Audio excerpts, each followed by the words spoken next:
sad trumpeting music. Of course, I turned the sound on right when you did sad trumpeting music. I'm a wild card. Welcome, fellow adventurers, nerds, and neurodivergents. Sit back, stay hydrated, and prepare yourselves for tonight's adventure. We are a day late because we had to prepare a one-shot quite last minute. One of our players got called into work, unfortunately. So we are doing a continuation of the battle for the Malestrom Isles. The last we left off, the three major forces were clashing on one of the larger islands within the Malestrom Isles.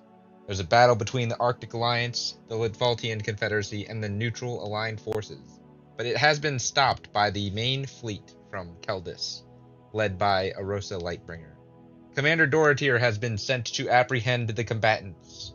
They have been brought aboard Arosa's ship, the Radiant Aurora. Now they must explain themselves to Arosa and Doratir while being watched by a few of the Keldis officers. So that is where we're going to pick up with the four of you. Now,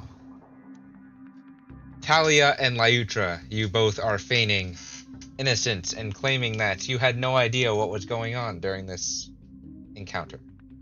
So you have both been brought by Doratir, the commander of the intercepting forces, as well as a large bugbear fellow and a well-armored and suspicious-looking half-elf paladin armored fellow.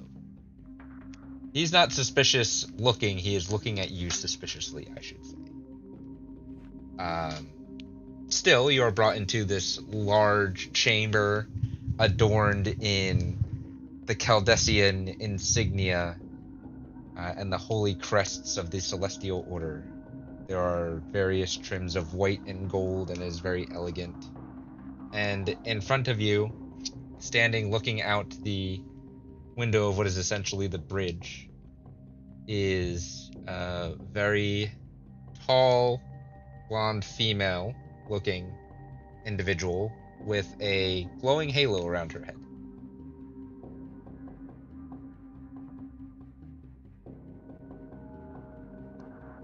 Ma'am, I have brought the combatants. You have requested to talk to both the two that surrendered peacefully. Both of you, step forward, and remember, you are addressing the head of the council.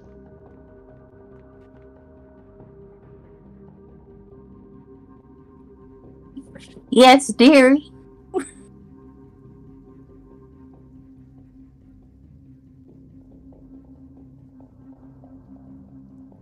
Would you like to explain yourselves?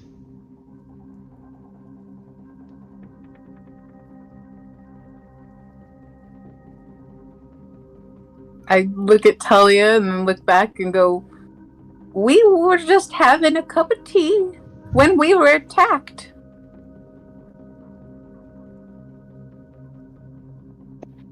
We don't know what it was that attacked us. He was invisible for the whole thing.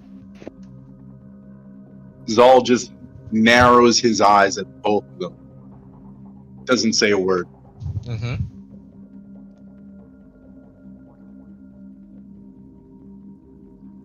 Zal is standing in the back by the door, kind of his arms crossed, just kind of watching. Not really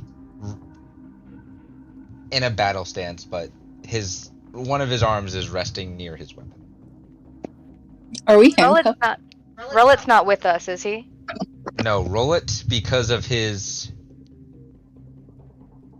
way he was acting, his very combative behavior, he was invisible and couldn't be found. He has been brought to one of the anti-magic cells on the ship. Just FYI, if you're familiar with Final Fantasy Advent Children, Zal's sword and sheath is like that, like clouds. Okay. Yes. Thank you, Commander. You may leave.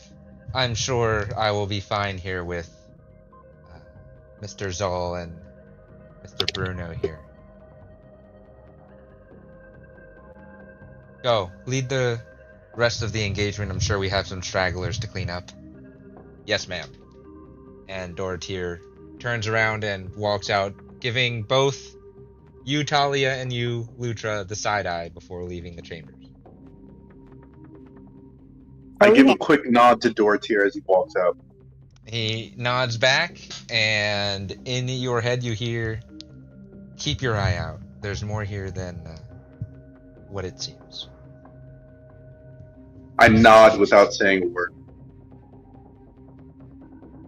Well, I hear that. Lutra, Talia, would you like to explain yourselves further? Are we handcuffed? No. You were not put in manacles. You were taken in peacefully. That's why there's kind of more of a laxed guard presence around this area. Do I still have my pocketbook?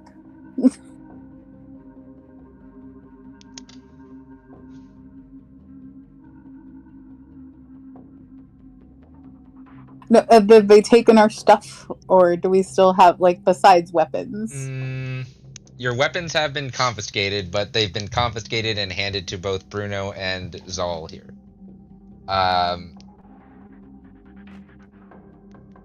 I'd say you'd have any small possessions that would be on you.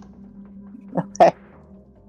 But nothing larger than what would fit in a small pocketbook. I guess, Lyutra, for you, a small pocketbook would be like the size of a backpack. She was going to politely, if she could, offer a teacup. Just, oh, I still have one left of if you'd like to join. Captain Bruno, Enforcer Zoll, how do you respond to one of the prisoners reaching in their bag for a teacup? Yeah, I was about to say something. As soon as she went in her backpack, I would move on her. Mm-hmm. I would draw my great sword and I would light it and put it at her throat. Okay. When I seen her going for her teacup, I kind of just, how far away am I? You're basically standing on either side of the door. The chamber's small because it's a room. It's just a portion of the bridge. It's not the full bridge. It's like So 5-10 feet? Yeah, probably like 10 or 15 feet away. Enough where a couple giant steps could get you up to where they are. They're not quite up on the desk, so there's still like a good 15 or 20 feet between them and Arosa because she's kind of keeping her distance. I step forward a little bit just so I'm like 10 feet away from them. Yep. And I kind of just put my hand on the blunt side of my axe. Yep. That's all. Lyutra, how do you respond to this?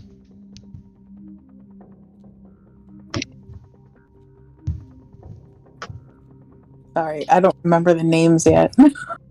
I should pull them up. Hang on. Are these characters in the campaign thingy? Yes, your 4 characters are in the campaign. Good. That way, I'm sorry. I just wanted to pull it up because then I'm like, then I'll remember names. I'll remember who.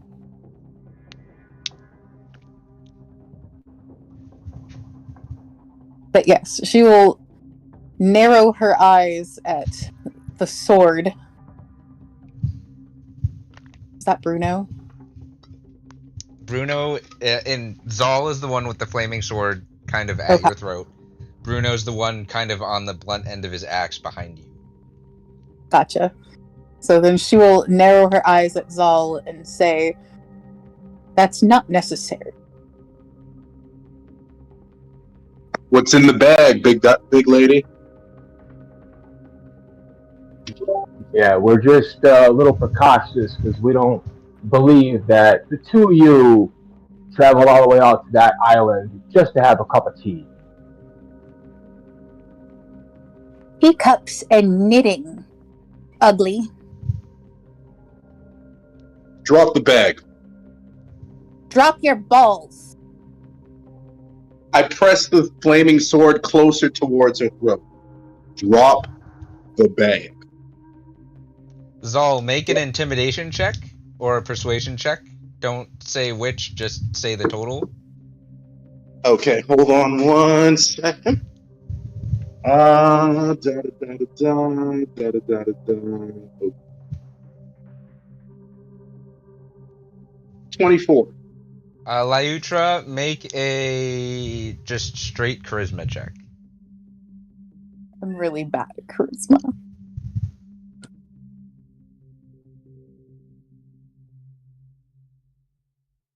You are highly influenced to follow the directions that you are given.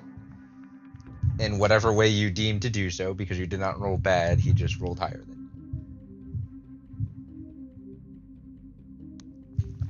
She'll put it down gently at her feet.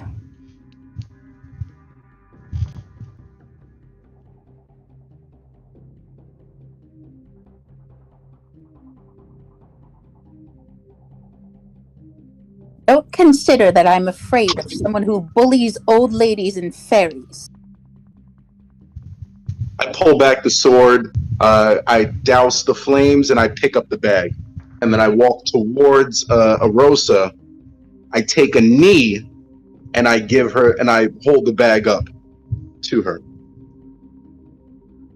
Thank you, Enforcers all. You are dutifully your dutiful protection of myself in these trying times. But I do not feel threatened by these two as of yet. Still, it's not the smartest thing when you are surrounded by armed persons to be reaching into your bags.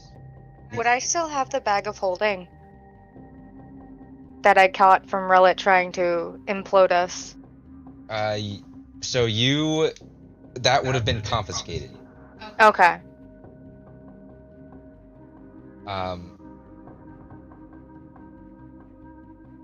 Now, you may, Enforcers all, set this bag on my desk here. I do so. I give her a nod, and then I return to my post on the opposite side of Bruiser. Young lady, I apologize for the strict protection, but in these times I have had more than a few attempts on my life. My guards are a little hasty to draw the blades. In the future, please be careful for your own sake. She giggles. A young lady am I. We would never seek to harm your grace.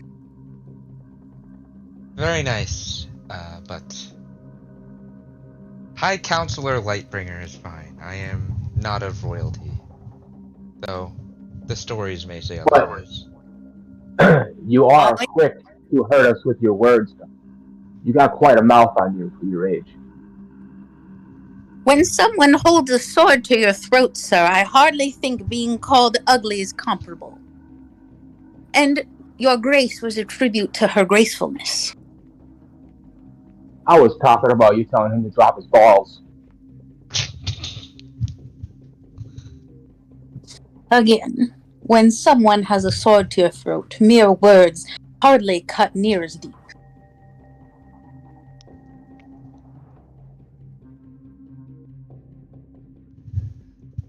Proceed. Thank you, Captain Bruno. Now, regale me again with your tales and trials of this claimed kidnapping for combat.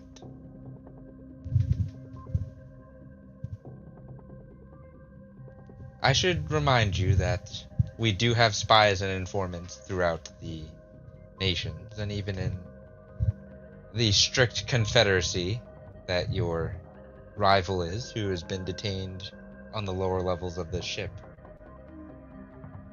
So please, continue with your story. I was stolen from the gladiator ring. Surely you've heard of me. You see Arosa kinda sit there, hand on her chin as she's parsing through mental files. She flips through a couple pages that are sitting on her desk. Ah, the young fairy that has made quite a name for herself.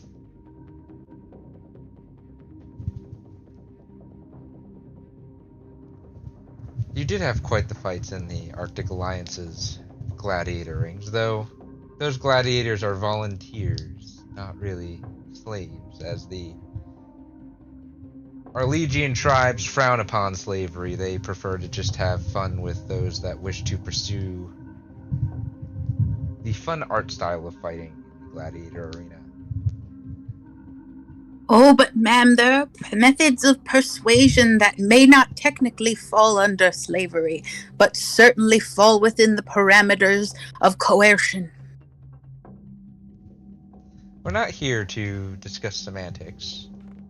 The two of you, along with your friend down there, were seen being ferried to the island and began fighting. While he seemed to do most of the damage, he did not fire the first shot. So that leaves me in a bit of a predicament here. Ma'am, if I may, only moments ago you saw me do a thing that I was not willing to do. With a sword to my throat, I dropped my possessions because my life was threatened. I would do far more, as would any normal and logical person who feared for their lives do under the same circumstances.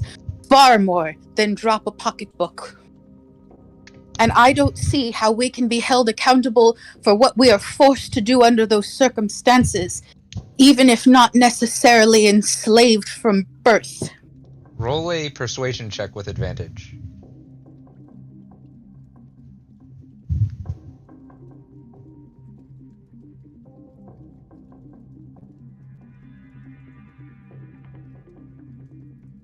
$15. With advantage? She's not great at persuasion or charisma. I, the player, am excellent at it. Layutra is not. I'm gonna step in and say, with all due respect, ma'am, given my abilities in the arena, do you really think I would have chosen to fight a grandmother?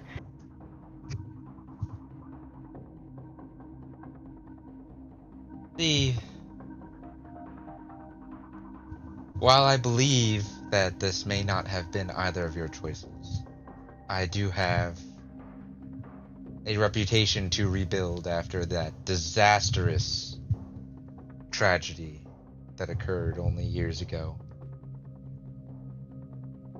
And unfortunately, to do so, I have to detain those that seem to be breaking the rules, even if they are as nice and innocent as both of you seem.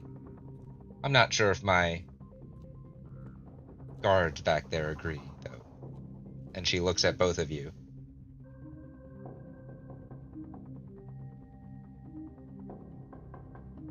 I kind of look right back at Arissa Lightbringer, and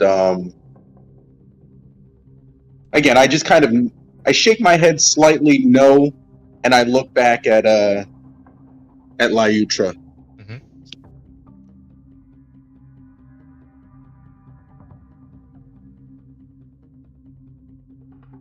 Bruno. What? I kind of just, I know, this story just doesn't set all right with me. That's all. Would I be able to try something, my lady? As long as it doesn't involve harming anyone on this ship, be my guest. I walk up. How close are Lyutra Talia? and Talia? How close are they to each other? They are kind of like there's a few feet between them, so they're kind of next to each other, but there's a little bit of like that personal space aspect. Okay. I am going to cast Zone of Truth. Okay.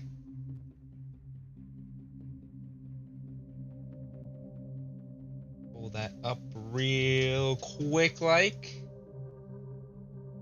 So I have the text in front of me. Because memorizing all the spells would be insane. Magical zone that guards against deception. 50-foot radius sphere. Sphere. First time or starts to makes a person uncounted and you can speak. Okay, so both Lyutra and Talia, I need you each to make a charisma saving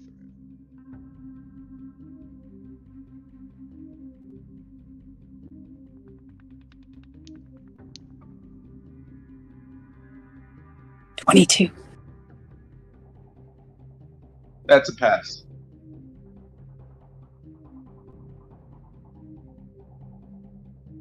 $16. That's a fail.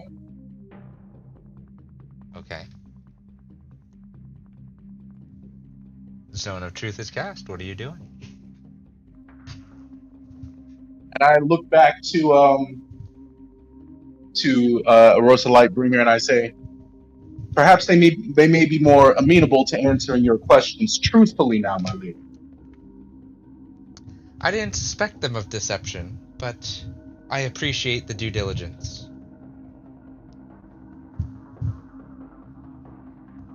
Have either of you been privy to any of your forces' future plans or movements? No. No, ma'am. Only my own.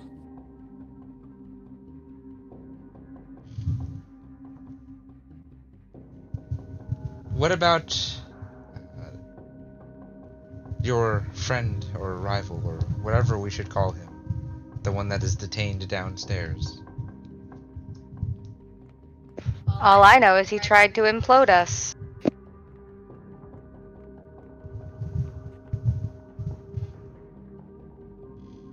I've only just met him this day.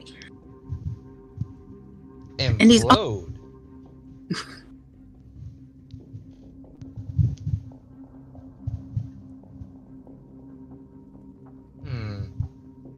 a long and gruesome story, ma'am.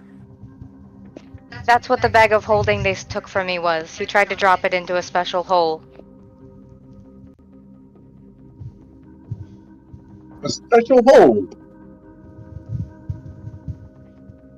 Not the sort you're thinking of, sir.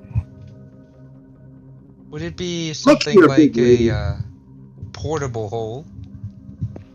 That Yes. sounds about right. I burned it. We burned it.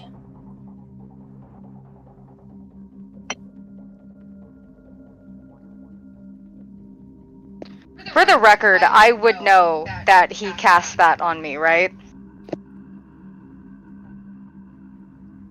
Yes, you're both aware that Zone of Truth was cast. You feel the magical effects. I'm not trying to hide it. I don't trust any of you. I'm unsure, ma'am, as well, if that would have done any sort of destruction to the island itself, which is very dear and sacred. I'd not see destroyed. I am somewhat experienced in the arcane arts, but I believe Enforcer Zal, and I'm sorry, Commander Bruno or Captain Bruno, if I am insulting you, but I believe Enforcer Zal has a little more experience in arcane matters.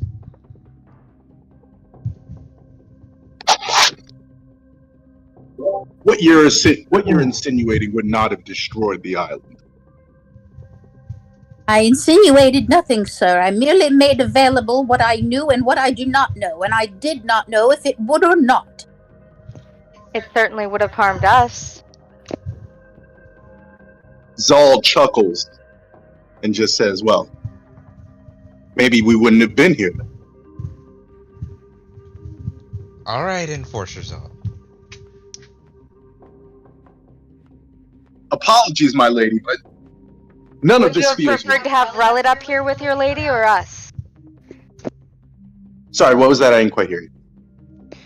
Would you prefer to have Relit in here with your lady or just us?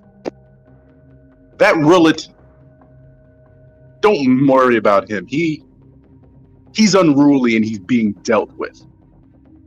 Well, I caution you against a similar fate. We know how to behave ourselves, sir. Had we not shown up, he may very well still have been there.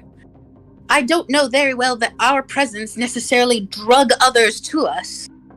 As far as I know, we all arrived about the same time. And which of you attacked first? That would be me. I immediately narrow my eyes at her. And why? I was told to do so. I was a kidnap victim. What else am I supposed to do except what I am told? Who instructed you to do so? And Oh, sorry. The men who took me. who did you attack? I'm just going to point at Lyutra and shrug a little bit. And who is the one that bid you to attack? I'm unaware of his name. But yet you guys were having tea. We were. He offered. After she attacked you, you offered her tea. I did. I'm about 85% sure I missed anyway.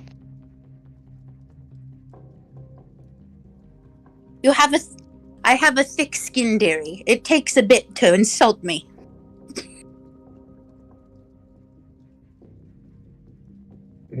I walk up to Lyutra and I cast light in my hand and I shine it right in her eyes. Don't lie to me, damn it! And I push his hand away with my trunk. I guess I can't control my feelings as well as you. I would have been pretty pissed and I would have sent a sword. For you, Captain Bruno, and you, Enforcer Zal, and for Arosa, you would know that your various intelligence efforts, based on orders from.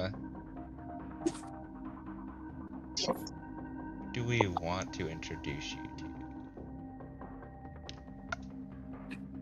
Counselor Norn and Counselor Pendragon had issued orders for various spies to be released into the other nations to gather info instead of just trying to respond to tragedy, tried to prevent them instead. You would know that due to Counselor Norn's relationship with Baroness Lantana, Talia was probably sent in by Director Vargova, the director of the Arctic Templar. Do we know what Director Vargova looks like? Director Vargova is a rather tall male ice genasi. He has a paladin-like fighting style. Humanoid, very icy blue. Humanoid with instead of hair, it's ice glacier spikes. That's what your intelligence would reveal to you. Okay. All right. So, do I need to make a check against Lyutra trying to bat my hand away with a drunk? Sure. It would be athletics versus athletics, so both of you make athletics checks. Okay. If you're resisting the trunk. I got a 17. Okay. Lyutra, I need an athletics check. I think that's gonna be.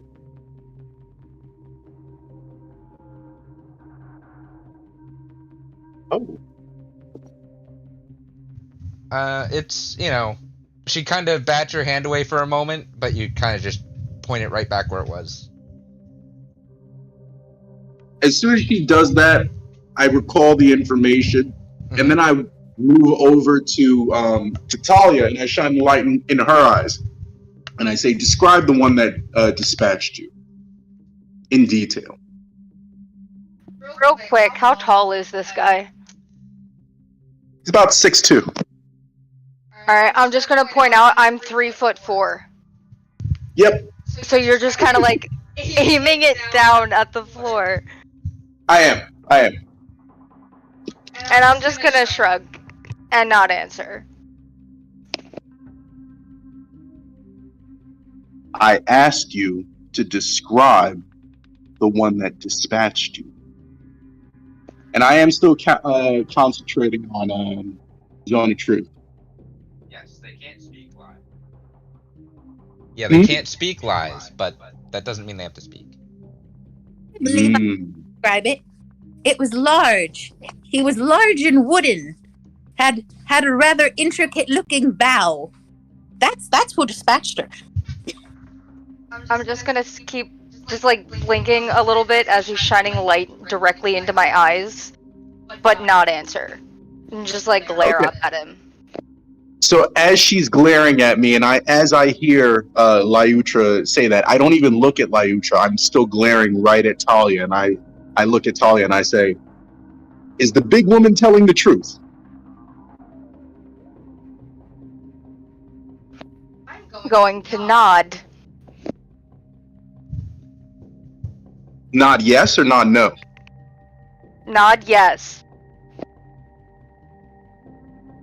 DM, based on your description, that doesn't match with whatchamacallit. So would that be against Zone of Truth? You would know that Director Vargova would have had some influence in the dispatching of forces, but your question was vague. So, based on I did ask. Well, because she said that she doesn't know who dispatched her, but she saw them. So I asked her to describe the person. She would not have seen Director Vargova. He wouldn't have been on the front lines. More so, it would have just been other water-based genasi that would have been there. And if they were kidnapped or captured, they could have been frightened at the time, so they technically could have thought that the ship was what you're talking to as dispatching them. Yes, you didn't say what person, you just said who dispatched you. I was describing the ship. They may be confused as well. You are dealing with an elderly lady and a fairy who is very out of place. I'm gonna insight check him. Alright, roll an insight check. Me or her? It doesn't even matter, probably. Oh, Zal. Never mind. But I guess I would insight check Talia, since I know that Zone of Truth worked on her. Alright.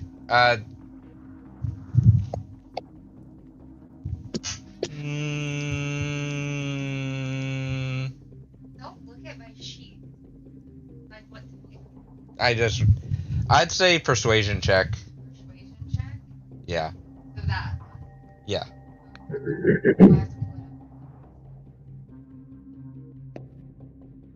Persuasion. Oh. Okay. Natural 20. She is telling the truth. Okay. And she's also not trying to be deceptive either, so. I shrug my shoulders. I'm going to drop Zone of Truth, and then I'm just going to go back into my position. Okay. As you do so, there's a knock on the door.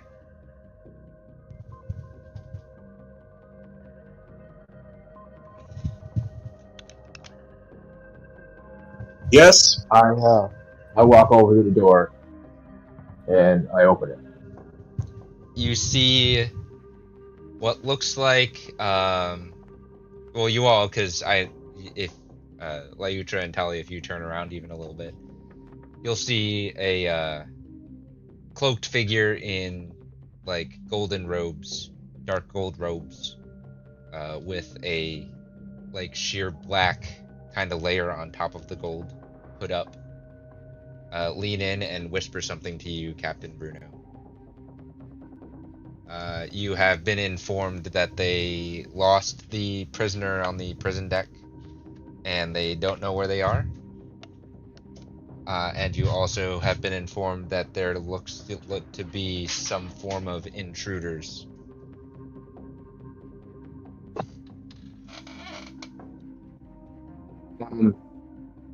Excuse me. I have to go step out for a second. I step forward and I close the door. What? You lost the prisoner? No, sir. I didn't lose the prisoner. We got him in the cell, but he escaped. So then you lost him. I don't know. Wasn't anybody watching him? Yes, we had 5 guys on him the whole time. Would I hear any of this? You could make a perception check. Alright, I'll make it. No, Well, I only yelled in the beginning. right. Other than that, I'm kind of talking normal. Okay, I'll keep that in mind. So I mean, we were watching him. He just disappeared. He's gone. Okay. What do we do? Take me to the cell. Alright. It's gonna take you a little while to get down to the cell. Enforcer Zol, you just see your Captain Bruno, your bugbear companion, kind of disappear in the hallway, and you overhear some whispers and then some shuffling off rather quickly.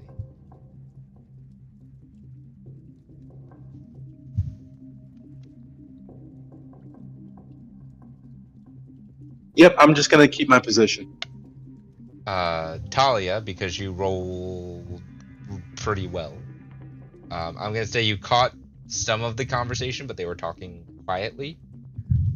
You heard something about a prisoner, and you heard something about somebody not watching somebody. That was about it. All you could pick up from that conversation through a closed door.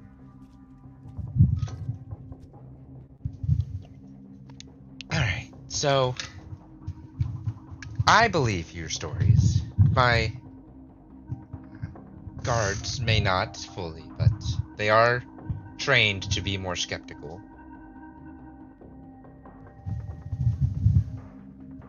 Young lady, you may have your purse back. Ma'am, there is a small bit of evidence in there I'd like you to see before you truly believe us. If you look, there's a letter inside my bag from a dear old friend who has passed with a question that I have been unable to answer until today. What's the question?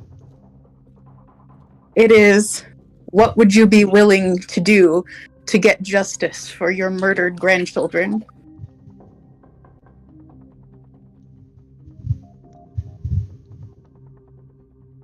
Very interesting. Were your grandchildren murdered? Yes, ma'am. I'm sorry to hear that. 26. When? And by whom? That is what I am trying to find out. That is why I'm here. Why one might say I agreed to this and one might say I was forced. We shall take this into consideration. In the meantime, you may have your belongings back. Enforcers all, please allow them to have their belongings back.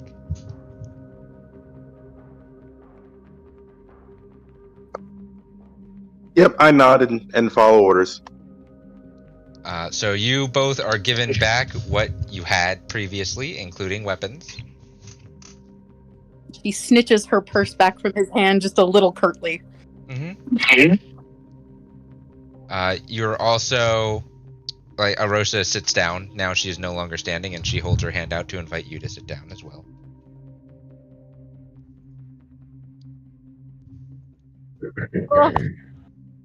Oh. Cloucher sits down slowly, a little bit achy.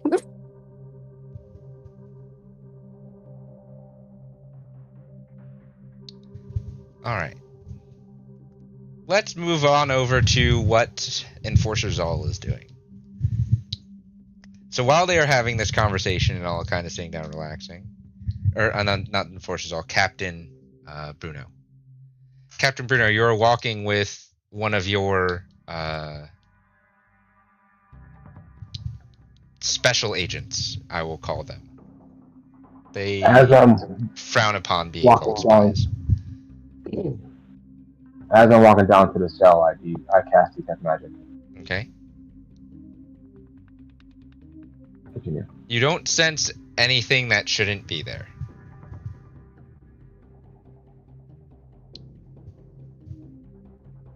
But as you both get down there, the 5 guards that were by the cell are either knocked out or asleep.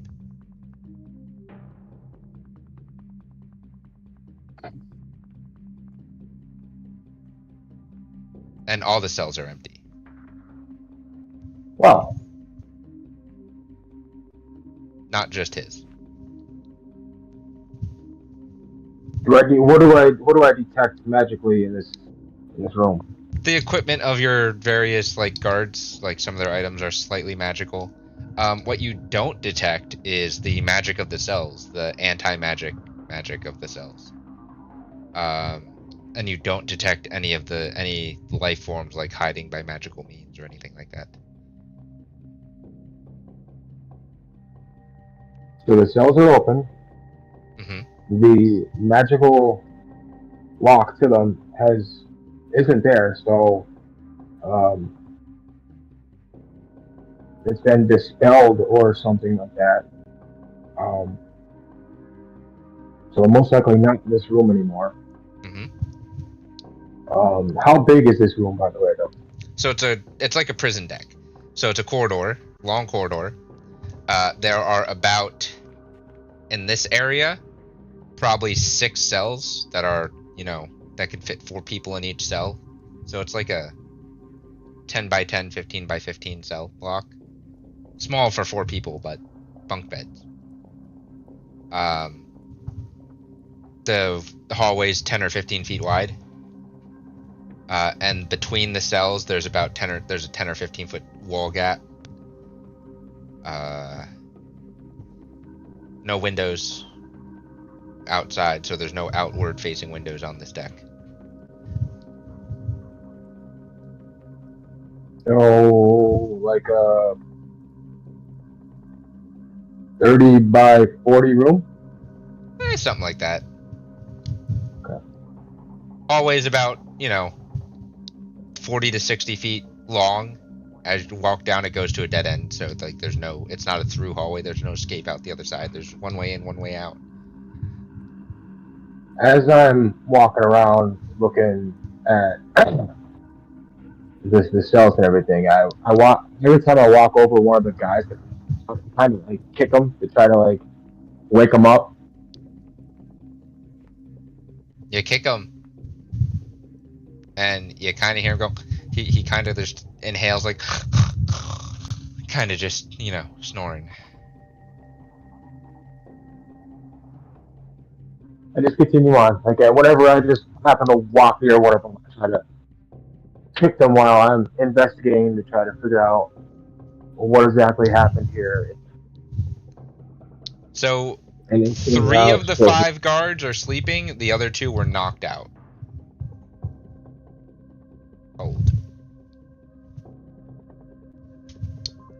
I was almost. So one of them's not responding. Like the other two, I can hear snoring, or the other three, I can hear snoring. The other two aren't snoring; they're not responding when I kick them. Correct. You can see they're breathing, so they're still alive, but they are not responding.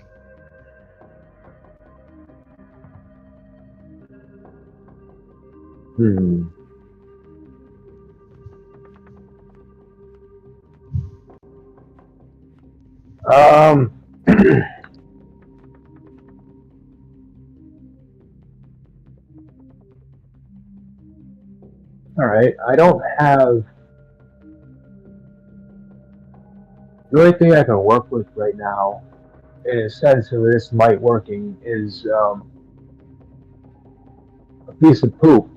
So I'm gonna like reach down the backside of my pants and see if I can find like a dingleberry or something like that down there and pull it out. And if I can, I'm gonna shove it under one of their noses and see if I can, kind of like smelling salts, like see if I can wake them up. Sure. Make a poop check. Roll investigation. I mean, I'm a bugbear, so and barbarian. I'm not that strong. It's not that hard to check for poop. Investigation? Yeah.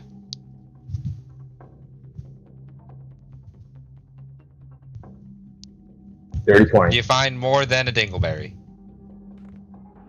Nice. Near their noses. Well, one of their noses to see if it works. I don't want to do it the both. One of the unconscious ones? Yes. Oh God! What happened? Oh, why does it smell like shit? Yeah, sorry about that. But what happened? Oh, they came out of nowhere. Who? They were moving too quickly. I couldn't tell, and then I just saw black. So, where did they come from? The hallway? Or from the cells? They just appeared. How many? One. Was it the one in the cell? No, it was not. Was he still in the cell?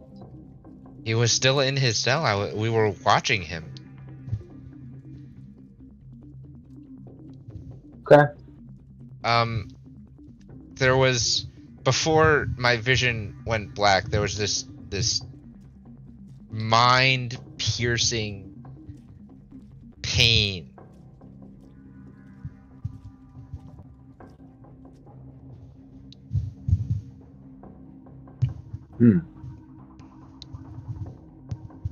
Well, we have a very powerful magician, intruder, that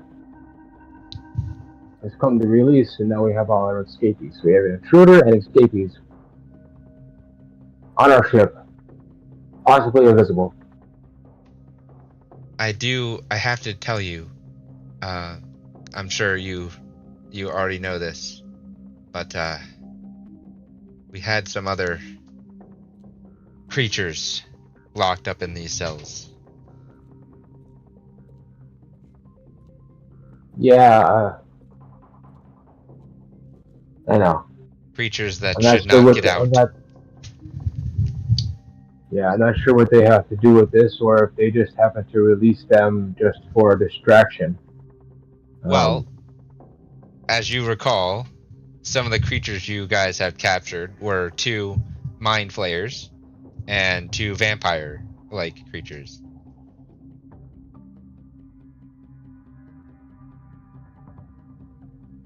I mean,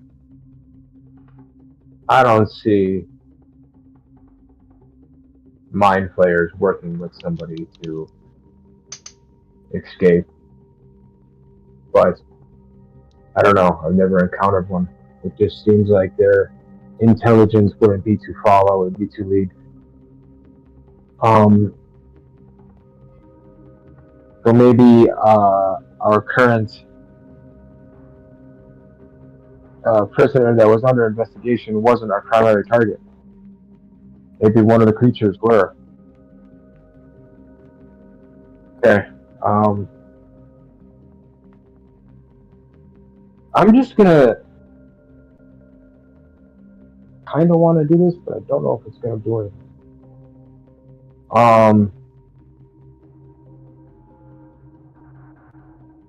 To like the hallway area into the entrance of each of the cells, if possible, I want to cast Fairy Fire. You can. Or you can cast Fairy Fire and, move it. Oh no, Fairy Fire can't move. Nope. Yeah, nothing happens. You don't see anything.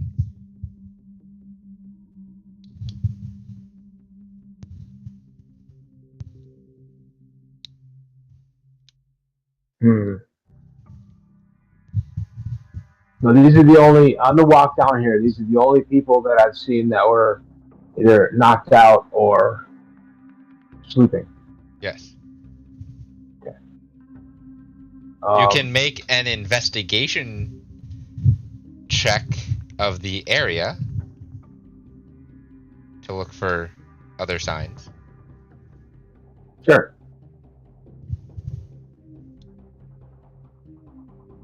That's even better. That's Damn, Jesus. 22. You see scratch marks along the walls. You see some type of viscous liquid on some of your guys. On the other guy that's unconscious, even though he's breathing, there's like a little hole in the back of his head. You see a couple of the sleeping guys have bite marks on their neck.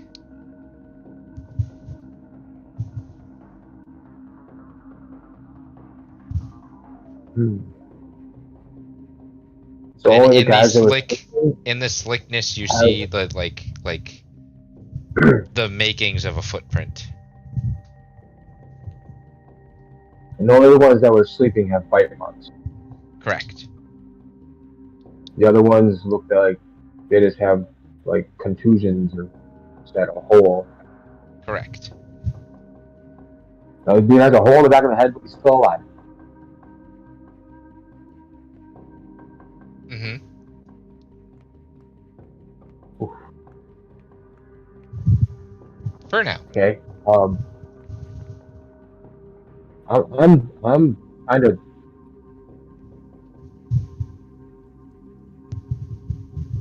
new at this because I mainly like to hit things, but I'm gonna try to go up to the guy's head that has a hole in it and cast mending. Can you try to help close the wound? Doesn't do anything. The little pieces of cloth that were ripped around his head and the parts of his helmet that were kind of dented and destroyed do fix themselves though. Forgot. It only works with material, not organic. You hear very fast footsteps approaching you down the hallway. The guy I woke up, I'm gonna tell him to get the other guys up and start hunting these three mysterious ones and be very wary because they could possibly be critical. And stand up and turn towards the direction that I hear the fast footsteps. As you do that, you see another guard grunt just come around the corner.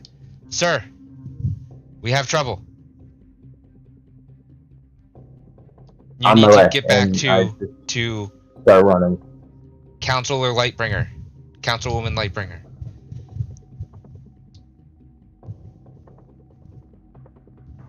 I just start sprinting back. Okay. It probably took you 10 or 15 minutes to do everything you just did, including getting down there. Sprinting back, it's Yeah, not going to take you as very I'm long to running get back. through, it's like a lieutenant running through submarines. Make way! Make way! Make Yep. way! Just running.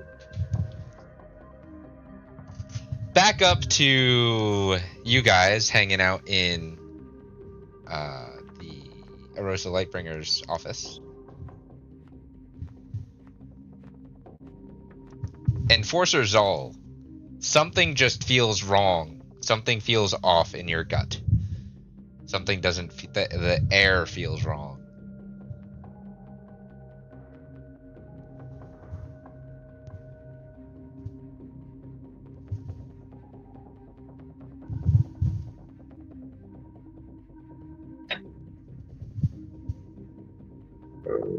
Zal, you're muted. Sorry, what happened? I didn't hear that. I said something just feels wrong in the air. Something feels off. Like something in your gut feels off. Yeah, I'm still in the room with Councilwoman Lightburn. Yes. Do I see anything going on in the room? You can make a perception check. Okay. 18. You give the room a good once over, but nothing seems off and no one's come through that door. You don't see anything outside either. I don't hear anything? Nope. Just feels off, right? Yeah, like that knowing feeling that something is wrong. That knot in your stomach. I'm going to look at the councilwoman. What's she doing? Well, she's kind of just sitting there talking with Lyutra and Talia. Lyutra and Talia, you both were able to sit down now and have a more calm conversation. So what have you been discussing with the councilwoman?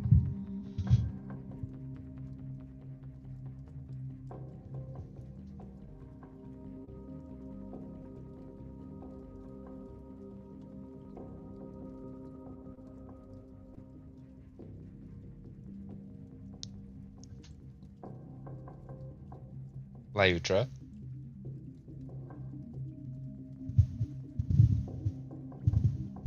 You're muted too.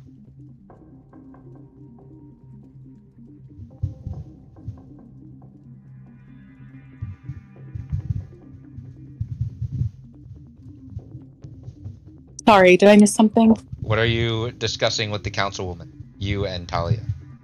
Oh. So what happens next here, ma'am?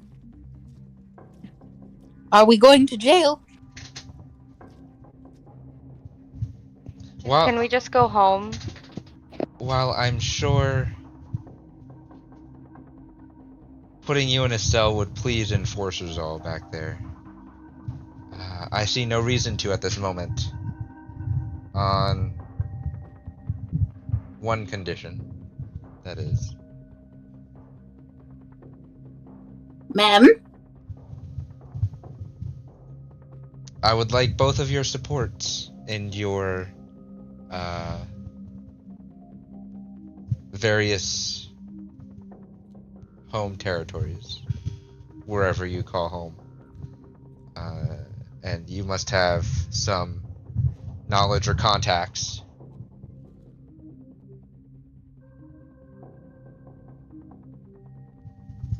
Terribly sorry. What was that last part, ma'am?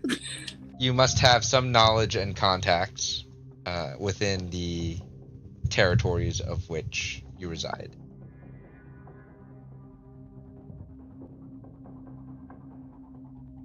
I'd just like to have some support, as my reputation is taking a hit the longer this war goes on.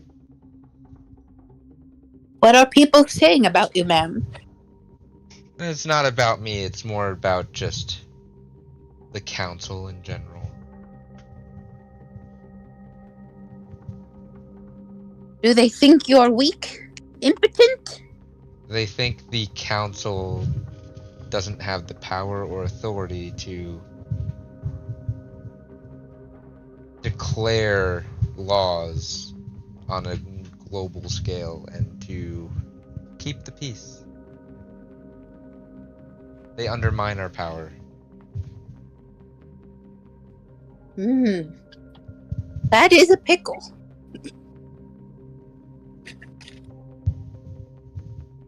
Well, ma'am, what are your feelings on the justice of murdered family members? Are those with higher powers allowed to get away with murder? No one is allowed to get away with murder, as no one is above the law. That is why the law exists. We will have some of our agents look into this, and I assure you it will be handled. So far, the law has done me no good, but if your promises are worth anything, then you certainly have mine. And an elephant keeps her promises. Or whatever I am. Something similar. She kind of just snaps her finger, and a figure steps out of the shadow behind her. Enforcers all, you would have known that she would have had at least one hidden agent in the room as well. She hands him the piece of paper that you had in your purse with the letter, and she also hands him a file and some other documentation, and he kind of just folds back into the shadow and disappears.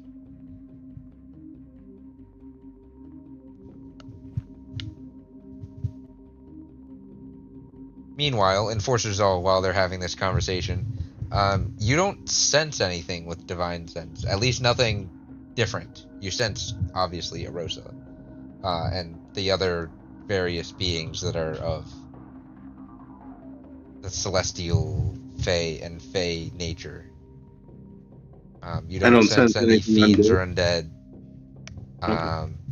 You also, Talia pings on your radar as well. She is of Fae lineage. Mm-hmm. But nothing Okay. else. As you're stepping outside to do that, you see Captain Bruno just rushing down the hallway towards you. What the hell are you doing?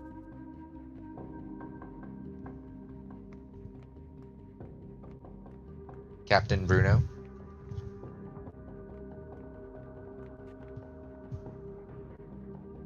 I was told I had to, that there was an emergency, and we've been, Emergency? What are you talking about? I don't know. One of the guards came and said that no need to come back while I was investigating here. I mean, we're fine up here. Things do feel a little bit weird, but why don't you go back inside? We'll take a look. How long has it felt weird? What? How long has it felt weird? A few minutes, I suppose. It could be here. Who? Let's get inside. Who's here? And I hold him before we go back inside. Okay. I'm sorry? Our intruder. We have someone that came aboard our ship, invisible, knocked our guards out, and released our prisoners. Shh. Let's get to the Lightbringer. Can we hear this? You're sitting down in front of the desk with Arosa. They're kind of talking behind a closed door in the hallway. I would say I'll give you a perception check as well. Talia is running off of a dirty 20. Alright. Check. Per advantage with my giant ears. Because this is hearing. Yeah. And you're an elephant, essentially. Oh, You needed that advantage. I was gonna Oh say. God.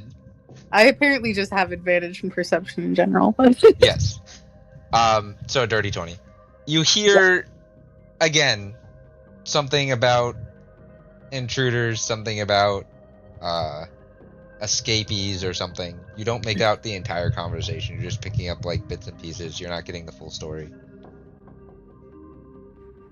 Zal and Bruno, as you both turn to walk back in the room, you see another guard in like some of the guards have like the armor, and some of the guards have I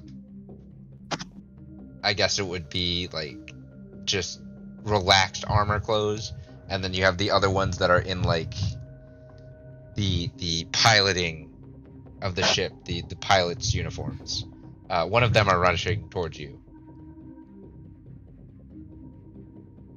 Yes, yes.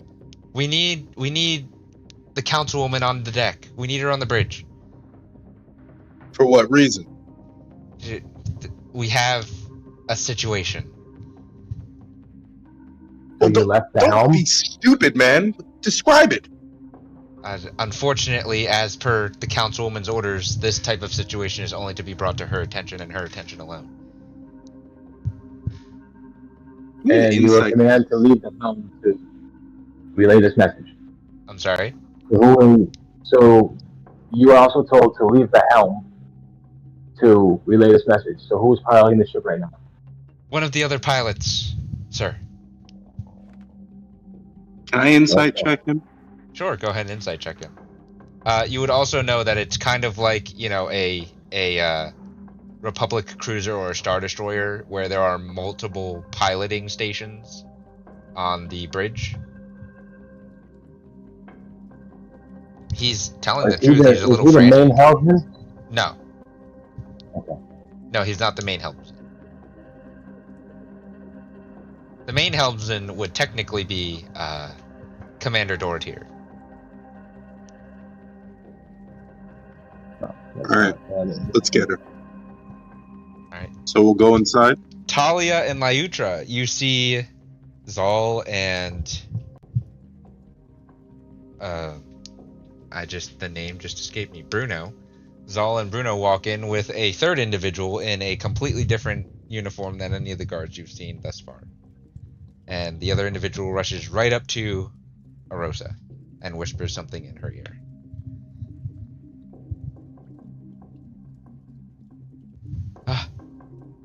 Zal, Bruno, I need you both to stay here with these two. And before you ask, it is not to make sure they don't leave. It is to make sure that they are protected, as they are now guests. My guests. What? And where are you going? I need to go up to the bridge. We need to sound the code 4 alarm. As you order. For both of you, you know that a code 4 alarm means that the commanding officer as well as the highest ranking member need to both be on the bridge to maintain order and watch the situation from what is essentially the center of the ship.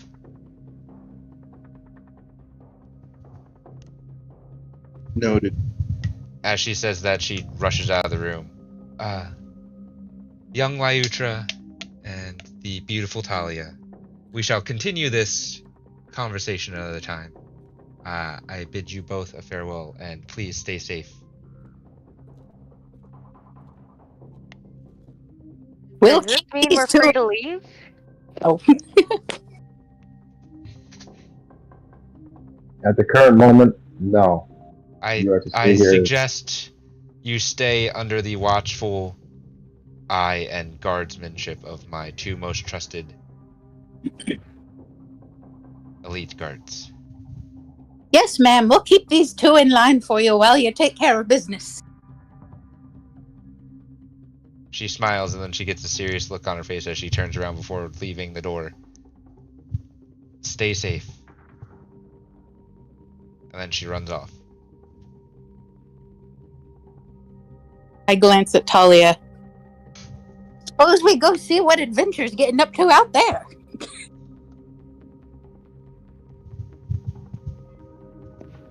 Should we follow her? No. Stay here. That is not what she ordered. You are to stay put. Murr, They The left ship's the alarm room, starts correct? going off. What? They left the room already? Yeah, Arosa left the room already.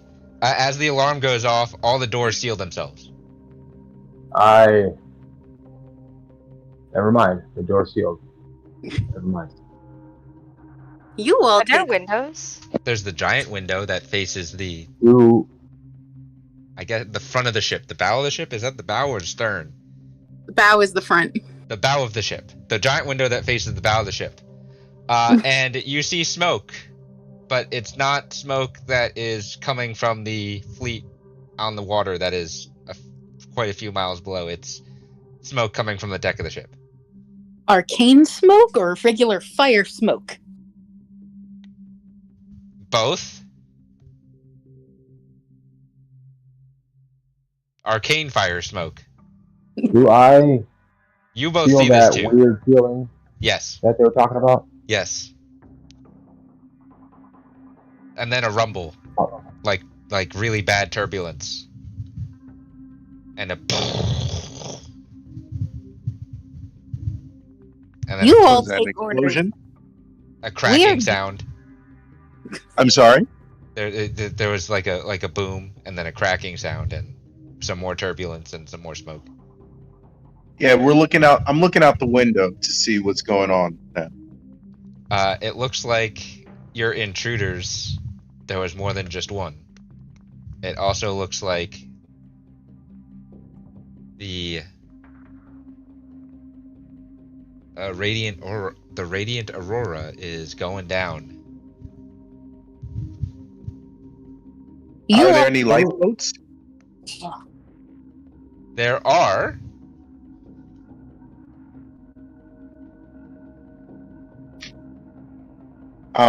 And there are the Where's drop ships that you guys use to get to the ground because the airships kind of just stay up in the air unless they're down for maintenance. The door is sealed, so Yep, the doors. We would All just the notice all the doors magically seal themselves when the alarm goes off.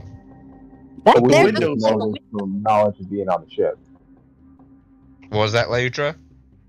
That there looks like a window. Can we see Councilwoman Lightbringer through the window? No, because you are just under the bridge. She is on the bridge above you. Can we hear her? Can I sling something hard at the window with my hoopok? Oh, the sling end of your hoopak, yeah. I would say I don't know what it's called, but I'm calling it a yeah. hoopok. Zal, you do not hear her right now, no. And Lautra, go ahead and make a ranged attack with your hoopok at the window.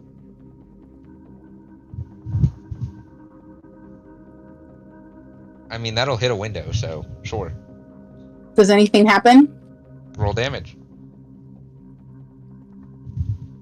Oh wait, that was piercing. Does it make a difference? I don't know if it makes a difference. Either way, it's piercing. Okay. And one end's a spear, the other end shoots projectiles, and projectiles are generally piercing. Right. 9. You hit it, it bounces off and just kind of flies past Zal's head. There's no cracking sound at all? Nope. Was there any sort of like arcane like thrum when it hit? Not really. These are just really thick windows. Am I still detecting magic?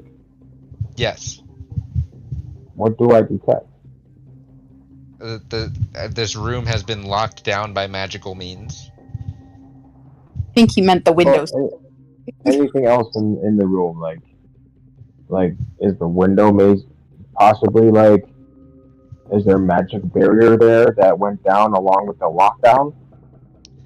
No, there's no And magical anything- barrier around the window. It's just double paned bullet resistant glass. Okay. Anything else in the room magical besides Us? Not really. There's some things coming off of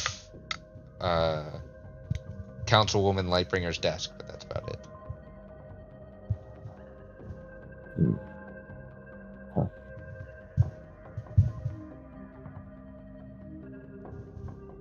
Well, ladies, we were told to protect you since you are now our guests, and There's another situationally, explosion. that I we don't had somebody come in and sir, release the guy that you claim attacked you when you guys were fighting each other in the first place.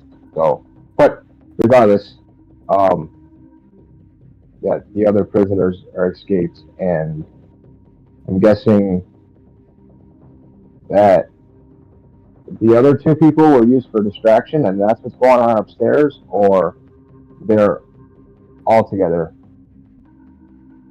But we can either stay in here and try to break that unbreakable window and watch the smoke, or try to find another means to get through this door. I mean, No. I'm the only one trying to break the window, but you appear to have multiple points of attack going on out there. So I suggest that we get the heck out of here, because I don't know how well you can protect an elephant on a sinking ship, sir. How well do you swim? I look at her and I kind of smirk, and I'm just like, never you mind. I have my methods, but our orders are to stay here. The Lightbringer told us to stay here, and that is what we are doing. I don't think she necessarily told us to stay here. She told you all to stay with us and protect us. Except the Our ship little- cracks in half. The ship's cracked sinking. in half now. Yep, you're now sinking out of the sky. Falling out of the sky? Yeah. Does an airship sink? I understand that we were supposed to stay here, but now it's not a protection issue, it's a life or death issue. So I don't think she would still want us to stay in this room and die. I think she, would The respect that we know enough to escape get the hatch hell out of here opens. so we don't die. I'm just going to dive out of the escape hatch and fly. It's not the one that you can fly out. So think. Oh, well, you wouldn't get there. The escape hatch is basically what Count Dooku uses to fly around to get around his ships when he gets cornered. It's like a giant tunnel that leads down somewhere else. So you can fly down the tunnel. Yeah, the escape hatch opens up the tunnel. You are now under protocol to use the escape hatch. Well, like I was saying, let's get out of here. Don't have to tell me twice. All of you. I know. Talia's already Yeah, gone. She we're- flew through it once it opened. Yeah. Is flying the only option, or what? You can dive through the escape hatch. She's just small enough that she can fly down the escape hatch. She doesn't have to slide down it. Bayutra followed right after her. I'll be the last one through the escape hatch. Okay. Zal and Bruno, you both know where this goes. It goes to the escape vehicles. Yep. Like not the main hangar, but it goes to one of the auxiliary hangars with escape pods and whatnot. What are essentially escape pods. Except when you get And down how many there, escape everything's pods are on there? fire. Is there anything that's not on fire? One of the escape ships. We have no choice. In. Is there any thing around, like water, buckets of water, or anything that I can try to put out the fire and salvage another one of these pods? Or They're big enough to fit like I say escape pod for reference. It's more so like a drop ship. oh, so all of us fit in there comfortably. Gotcha. Let's go. You're not like sitting on each other's laps. Let's go. Yeah, I'm already inside. I went with Zal. Lyutra.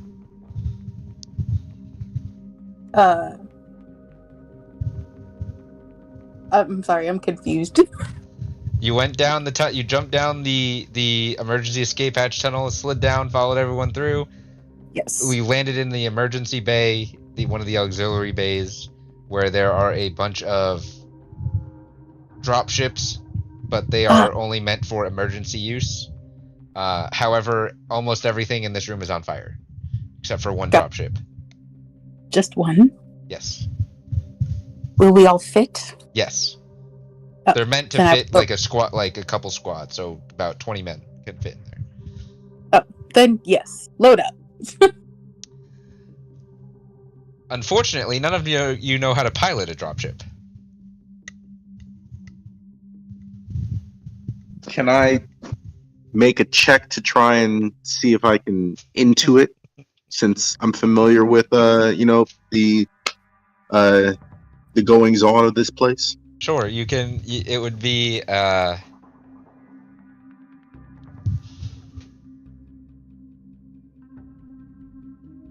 I'll give you either a straight intelligence check or a history check to try and recall your training. This is bad either way.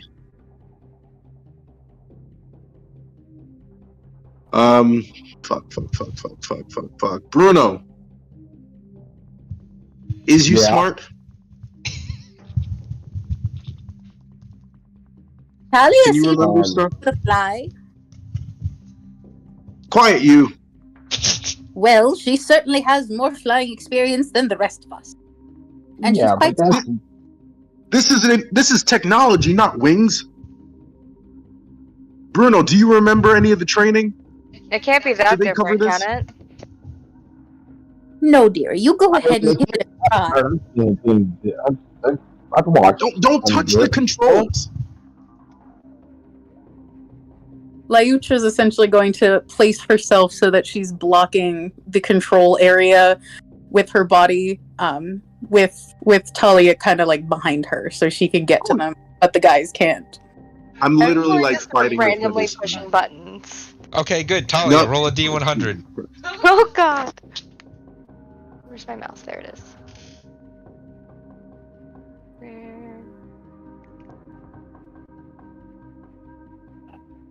I would be fighting her for this. I mean, you can fight her for this, but there's an explosion.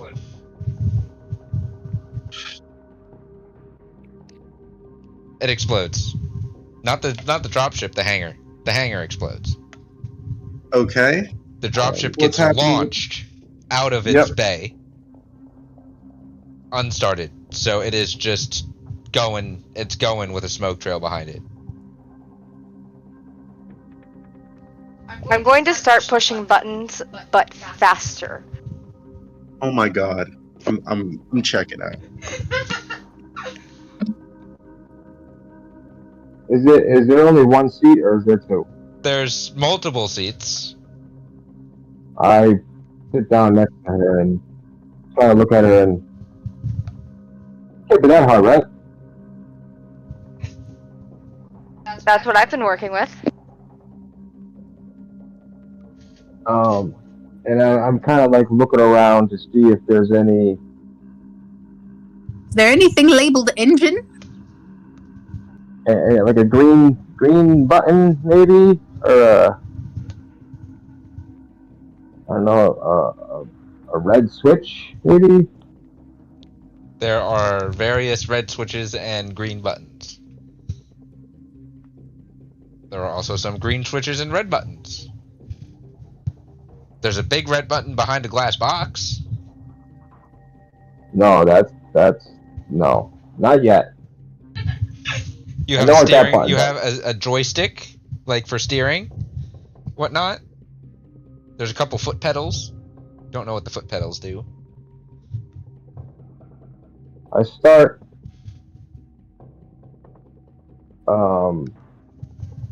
flicking. Wait, wow! There's green and red switches and blue switches. Or is it just a switch that goes one side's red, one side's green? No, there's multiple switches, and they basically cover green, red, blue, orange, Okay, brown. wonderful. It's like the rainbow. Same with buttons. Well, I'm just gonna join in the process of pushing buttons. There's also a couple keyholes. Well, we don't have a key. No, no one has a key. So, Alright, if we could actually take the key, Bruno, roll a D100 for me. I kind of like yell back. Do you think there's actually a key for this? Zal, that triggers something in your memory where you remember that there is a key stored on these. Usually somewhere above where the emergency kit is. 98, okay? You don't make things worse.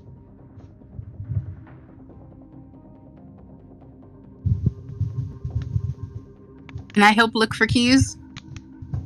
You can, but you don't know what you're looking for unless Zal relays the information that he remembered. No, I'm just looking for keys. Anywhere. Okay.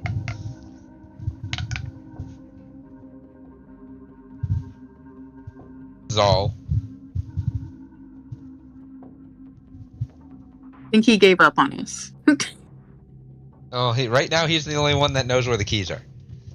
That's not pushing buttons. Technically, Bruno, you also know where the key is, but you are also busy pushing buttons. Oh! You know what a key is? I mean, I do, but I'm busy prepping steps. Pre-ignition work.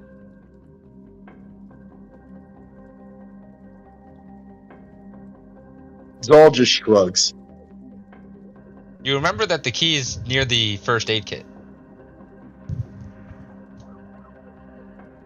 I'll point at the first aid kit. It's over there. Alright.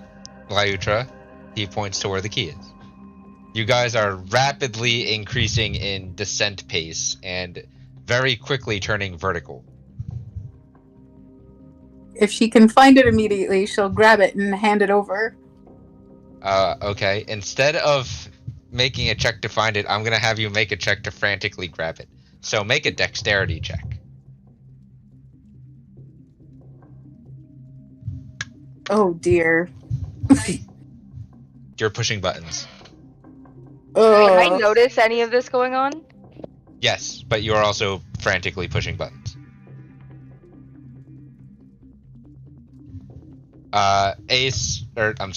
Lyutra, you do the cartoon thing where you grab the key and then it slips out of your hand and you kind of fumble with it between both your hands while you're also starting to go vertical and you're slipping. Eventually you catch it with your trunk and you just give it to whoever grabs it first, either Talia or Bruno. Who's grabbing this thing? I'm grabbing the key. Okay. You have the key. Now there's multiple keyholes, you said. Yes. You're by a keyhole, Talia's by a keyhole, and there's a keyhole in the center of the console above the big red button behind the glass box. And there's only one key. Yes.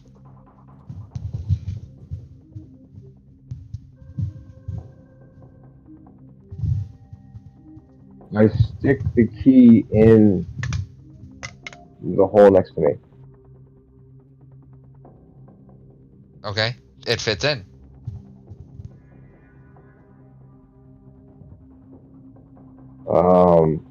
I take it out. I hand it over to Talia and ask her if she can check to see if this fits the keyhole over there. Talia. He handed you the key. I'm just gonna start jamming it into keyholes. I don't know what I'm doing. Which one do you jam it into first? The one closest to you or the one above the box with the big red button? Closest to me. It fits. I turn the key. Well, I just wanted to see the fit before we start turning the... The engine starts up, Alright, good. and then there's a rattling. The rattling gets louder. I want to hold an action to use Misty Step in the event of any sudden explosions inside the thing. Okay. Okay. It's powering up, but you are approaching terminal velocity. I mean, the airship was above the clouds by this time. Terminal velocity is fast, though. The Does this thing engines, have wings? after the engine starts up, they do, yes. When the engine starts... So, they retract out, I'm guessing, when the engine starts up? Yes. Okay. And so that's what's going on right now?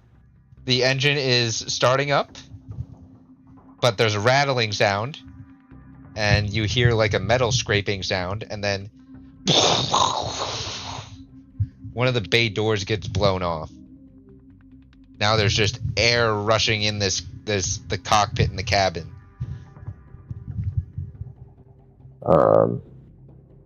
The whole thing's rattling with turbulence. Looking out the side that the hangar door blew off, you see the wings are like out, but like one of them has a tear in it, and there's smoke coming off of one of your back engines.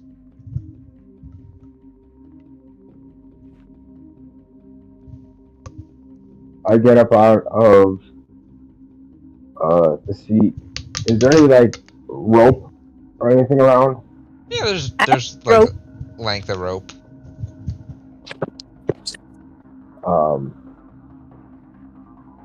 I'm gonna need someone to like kind of anchor me because I'm gonna go try to see if I can fix our wing. Oh no.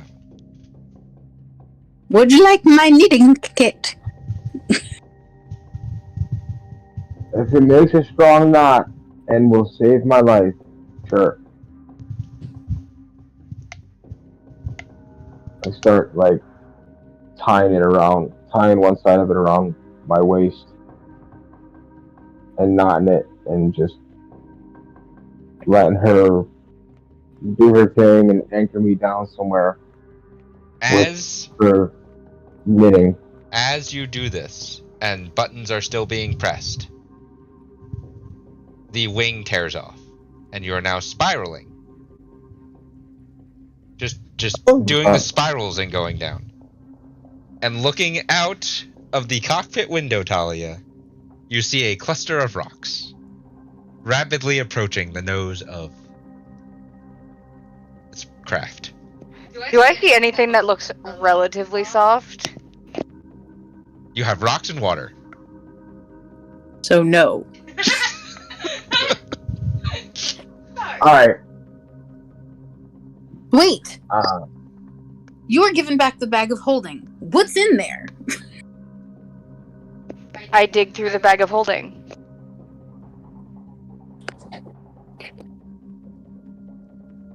I don't think the DM prepared for this. There's a bunch of random shit in the bag of holding.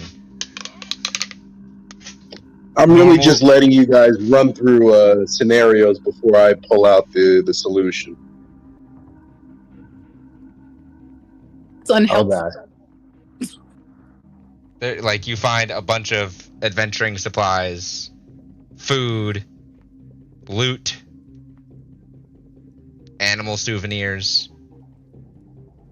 Animal souvenirs? Yeah, like dragon teeth, dragon scales. I don't suppose there's a couple parachutes. No. Or, wing.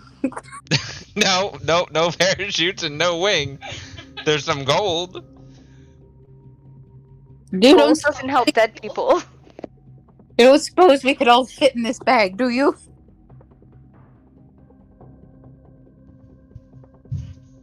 I don't think it works like that. There's no air in there. Technically, any humanoid can fit in the bag of holding. Technically. There's a very limited supply of air within the bag of holding. I wouldn't know For that. one humanoid. Yes. I mean, what happens if we Half just that. don't close it all the way? How soon are we gonna hit the ground? You have less than a minute. I'm gonna look at Lyutra and tell her to get in the damn bag. She gets in. You better be behind me. I also get in the bag. Bruno and Zal, Lyutra, and Talia just disappear into this bag of holding. Leave my trunk sticking near the top so I can breathe. There's just a trunk out of the bag of holding. I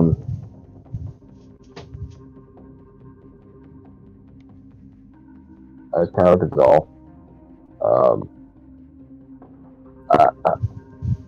I don't know what else to do, bud.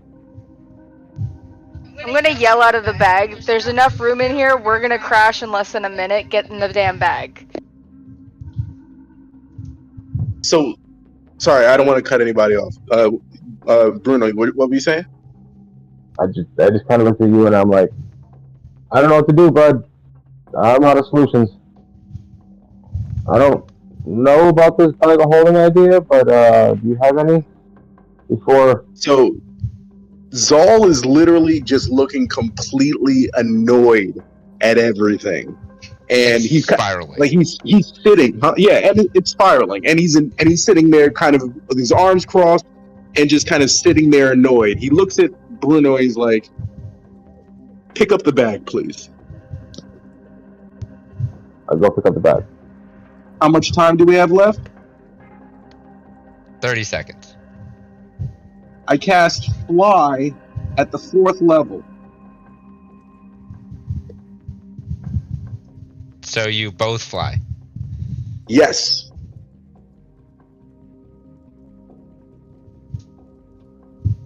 Are you flying? What are you? Where are you flying? So we're spinning. I am going to wait for a moment of clear sky, and then I am going to action dash straight ahead, through that to clear sky. So that would be moving at 120 feet. Yep. I need you to make a dexterity saving throw to be able to do that. Okay. To kind of dodge the shit that's happening around you. Good enough. Okay, cool. Bruno, are you following? And I'm just, yeah. I've never flown before, so I really don't know what to do. So I kind of move over to where he was and just dash right out the door. You also need to make a dexterity saving throw. Please don't drop us.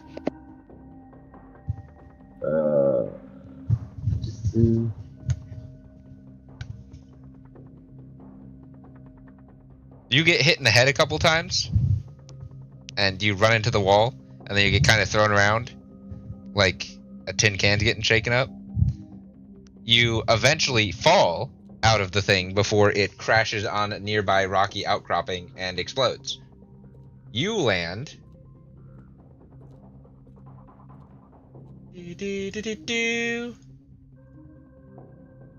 Here.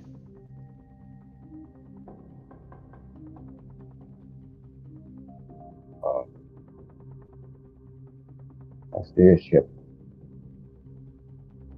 The ship crashed somewhere behind you. You land there.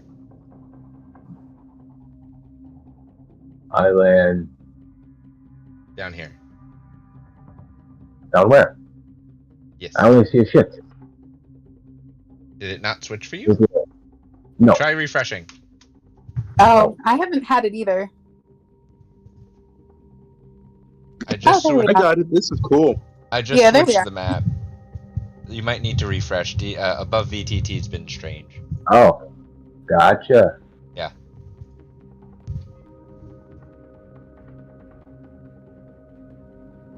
Although, you shouldn't see those.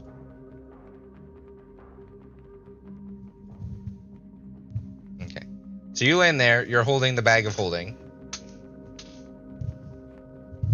Zal, you're in the air somewhere, like, in his line of sight. Like, over here, but in the sky. I will fly over to him and land, smoothly next to him. Okay. And I'll say, quickly, open the bag. I kind of just grab the trunk and just lift. Ooh. You do so.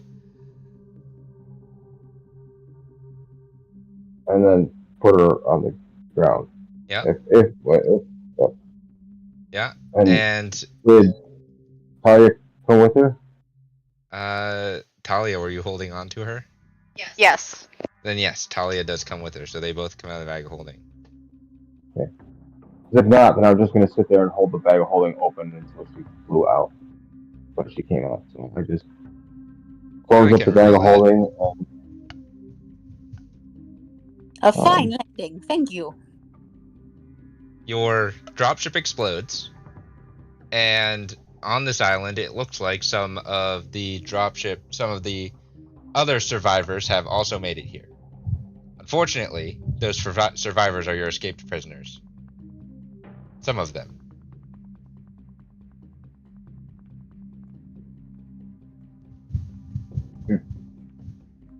We can see them? Yes. They should be on. You should be able to see them on the map. Oh, yeah, no, I just mean from our... Yeah, it's on this rocky outcropping. Do we know they're evil just by looking at them? You and Talia don't, but Zal and Bruno know that they are most likely either the escaped prisoners or the intruders. Yeah, I look at Bruno and I say, shit. And you also look up in the sky and you just see the fiery ball of former airship just kind of splintering and crashing down. You do see a lot of, like, the escape pods, for lack of a better term, leaving the ship. So there are a lot of survivors. I'm just praying that the Councilwoman is on one of those ships.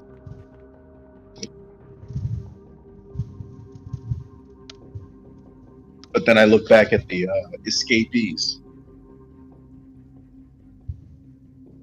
I don't suppose you'll come quietly.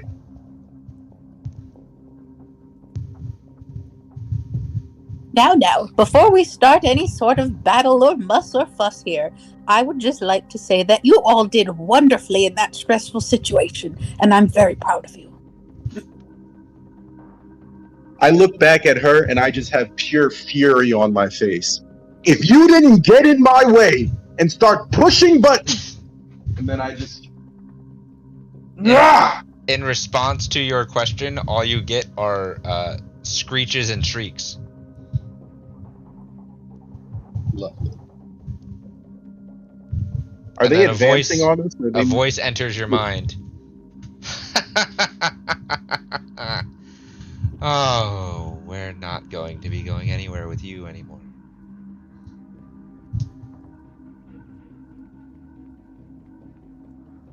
Mr. Zal, these gentlemen? What was that? Mr. Zal, do you know these gentlemen? I look at Bruno and I say, Bruno, it's time to punch in. And then I look back at Lyutra. You all do as you wish.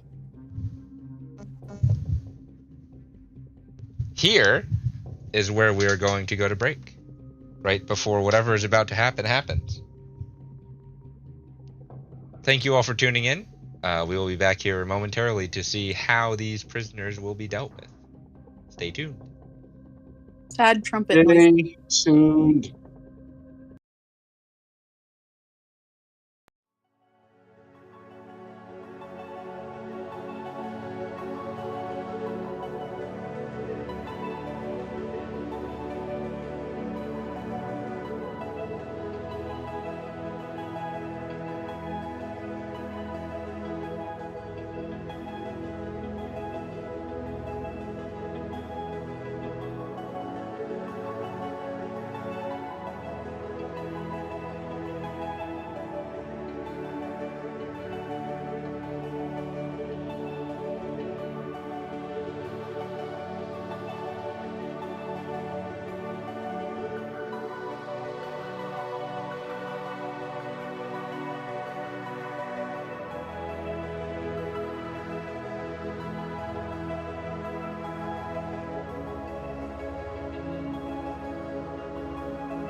And we're back.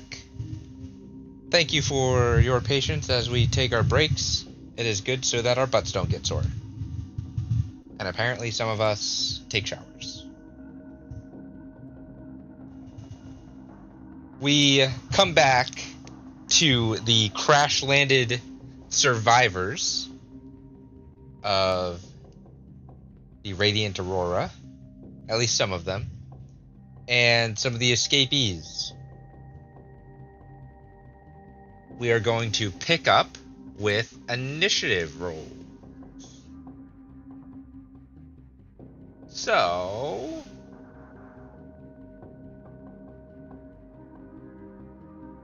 I just need everyone to roll initiative.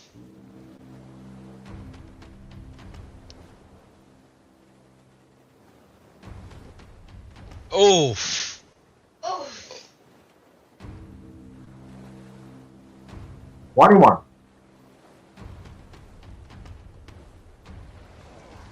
Ooh. Guys. Guys, that hurts. Oh wow. Yeah, that is pretty bad. That's bad.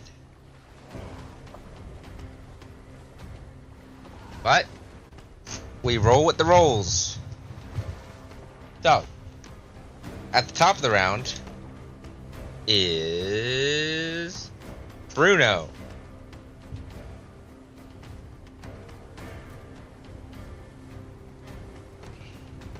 Oh.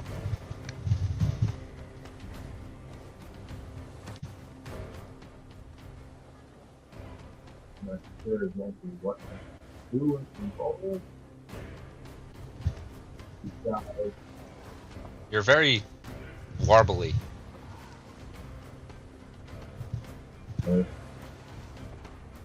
Hold on.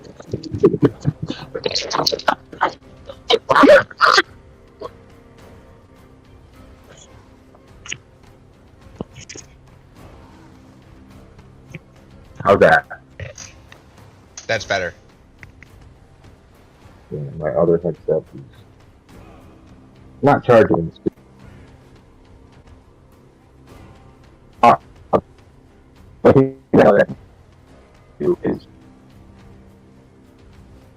move closer to them.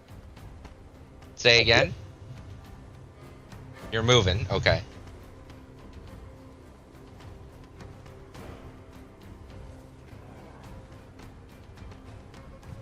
Are you doing anything else? I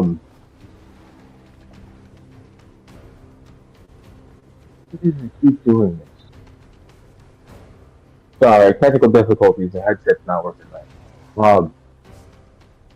There's nothing really I can do besides move because they're too far away. So I'm just gonna kind of. That was 25 feet. I have another 15 feet. So, right there. Mm-hmm. I mean, I actually. You have things you can do.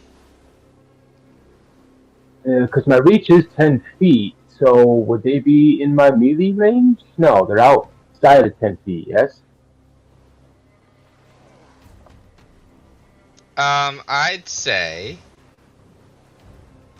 you can reach this one here is just out of reach, but you can reach this one with 10 feet melee. Okay, well then, I'm going to, I'm gonna attack this one. I'm gonna throw the chain axe at him. Okay, go ahead and make an attack roll.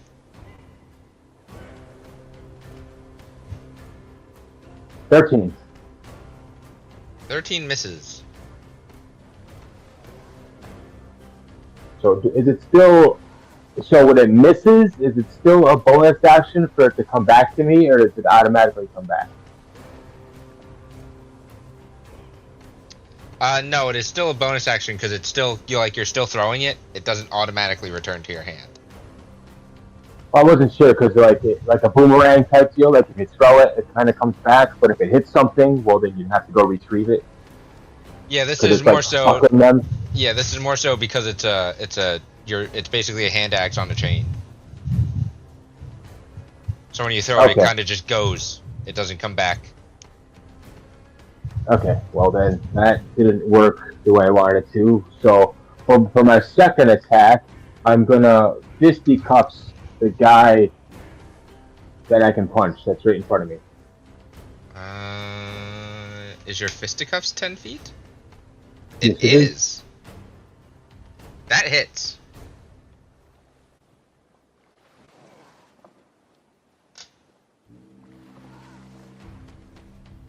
It's a 13.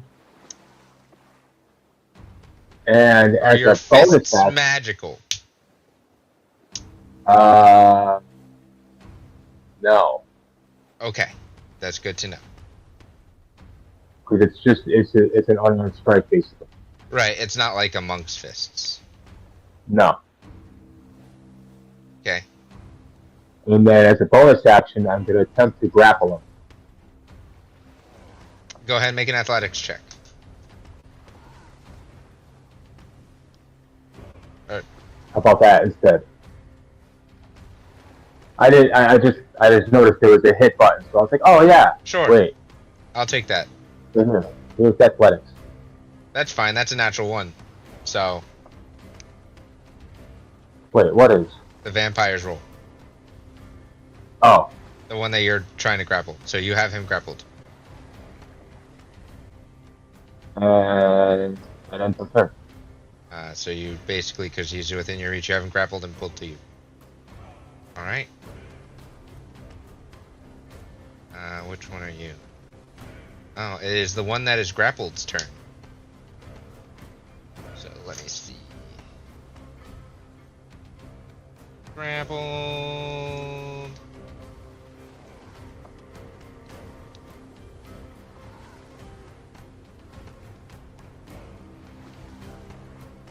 So it just can't move. I don't see Lyutra or Talia on the initiative one. Yeah. Courtney doesn't see Talia or Lyutra either. I don't know why. Nor do I. Yeah, I'll just tell you when it's your turn. I had her refresh and it didn't show up. I'm not sure. We're why. on. Am I the one with the blue circle? No, Lyutra, you're red. You're the Okay. red circle. Cool, thank you. Yeah, it's showing me that they're. I don't know. Never mind. Alright, so.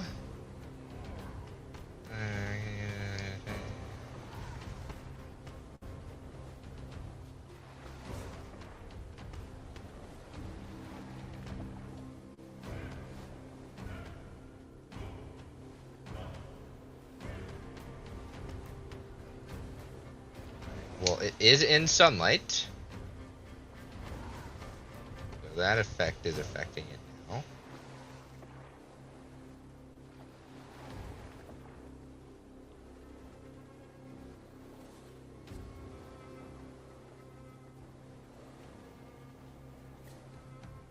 So, Bruno, I need you to make a wisdom save.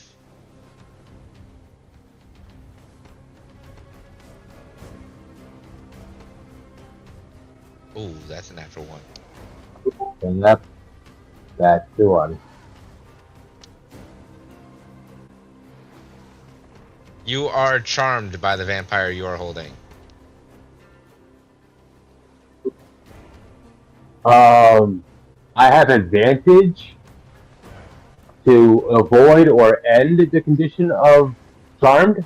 So roll again. That's a 19. That succeeds. Alright. And that one's gonna end its turn. It's this one's turn. What is your speed? I can get there. 30 feet.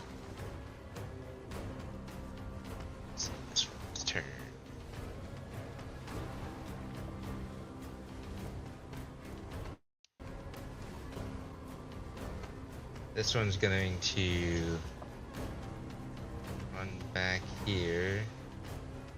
And looks like he is preparing some type of spell. Lyutra, it is your turn. It is. Yes. Ah, why, Lord in heaven. Okay.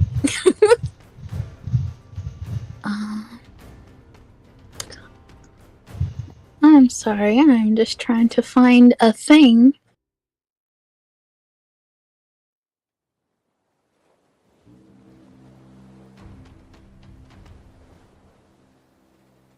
Is it this?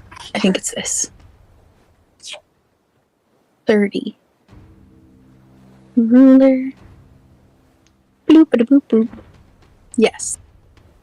I am going to bless all my companions. Okay. Bless is concentration. Yes. So you are now concentrating. But everyone gets to add a d4 to any of their d20 rolls, essentially. Blessing of the goblin.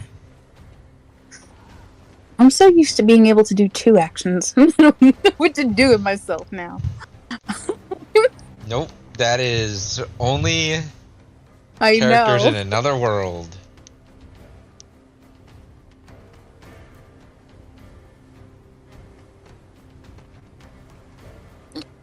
So you bless.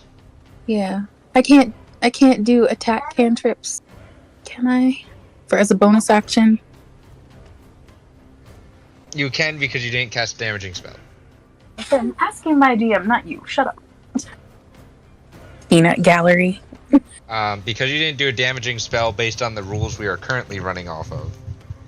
So You can cast a damaging cantrip, yes. Awesome. Good.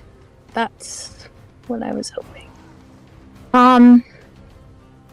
The squiggly squid monster thingy here at the beginning. Click, click, click. It's not doing the thing. That one? Yeah, there we go. Yeah. A mind flayer? It's a mind flayer. It looks like the one from Pirates of the Caribbean to me, but they do look like that, yes. I'm going to cast Sacred Flame upon him. Is that a saving throw? It An attack is roll. Dex 17. Saving throw, dexterity 17. I Not don't good know at what those. He fails. That's what I was hoping. Fails. And that's 11 11. Perfect. As far as I know, when you make your first attack, you can decide to attack recklessly, given that's a melee. I don't think I have anything to increase the damage on that, but I was hoping. Alright, so I'm not wearing heavy armor. I get an extra 10 feet with my movement. Yep. So is that 40? 40. Yep. It already calculates it for you. I couldn't find it, so I was just trying to Yep. Small goblin creature.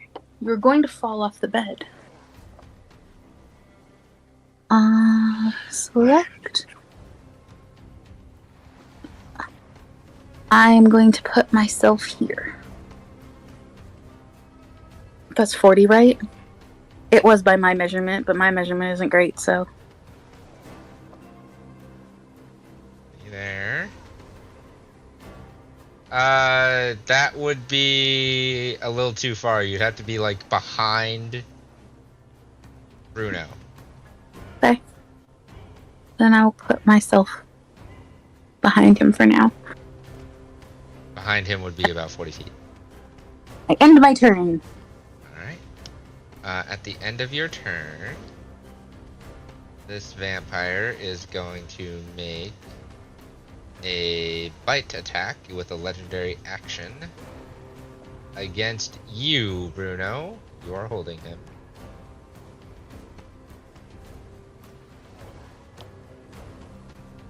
That's an 18 to hit. Which misses.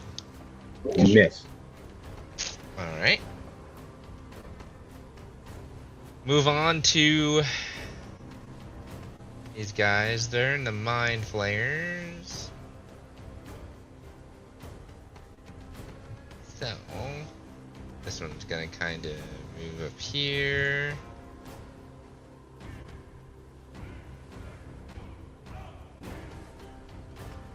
It's going to cast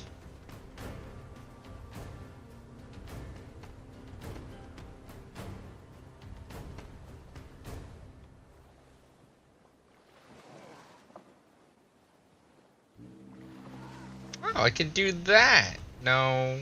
No. No.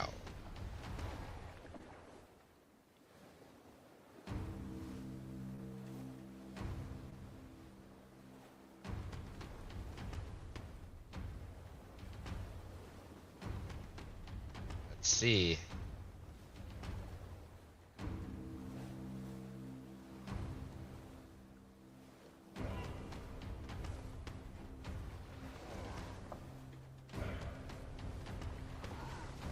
That's gonna hit a lot of people. That's gonna hit everybody. Everybody needs to make a dexterity saving throw.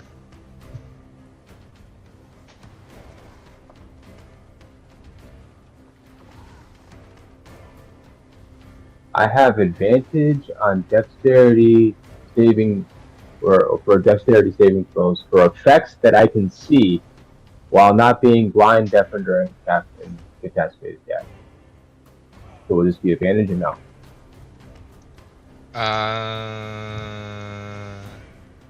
Well, Yes, it would be at advantage. I gotta find out exactly why I have those advantages. I think it's class and feats. You guys do have a plus D4, Bruno, so you can add that. Lyutra, I still need a dex save. Or if you rolled, it didn't come through. 17 for me. Okay. Anyone within 10 feet of me would also get a +7 to it.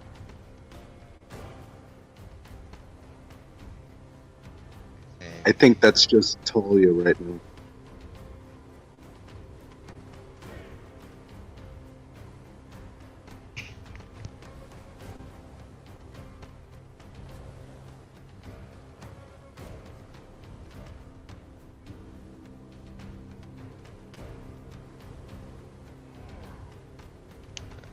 So one vampire succeeds.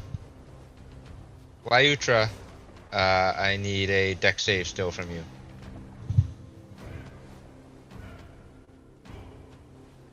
There it is. Perfect. Everyone succeeded except for 2 of the enemies. So that is still 8d6. Everyone takes 36 points of lightning damage. Oh, that's 8d8. Nope. Let's try that again because that's wrong. Wrong damage.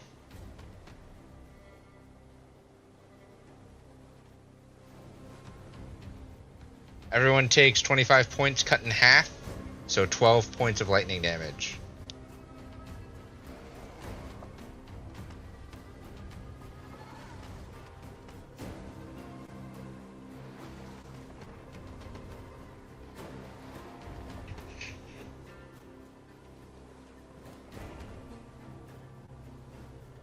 Ouch!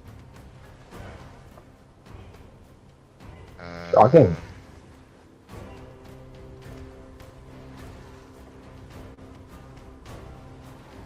How very rude.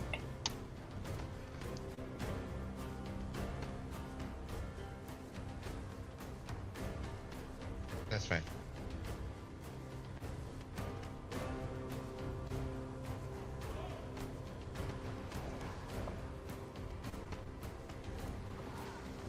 Okay. Now, I don't think they can do anything else. Yeah.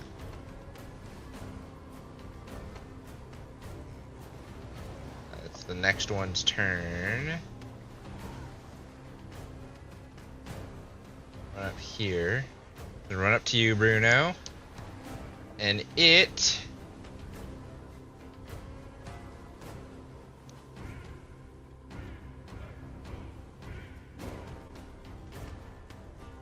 is going to use tentacles on you. For 14, so that misses.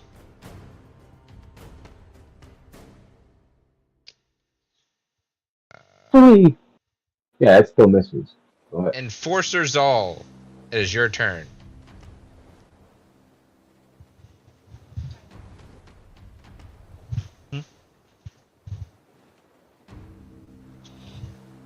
Okay, question. Is fly still active? Yes. Oh, I guess you'd be concentrating on that, huh? Yes. So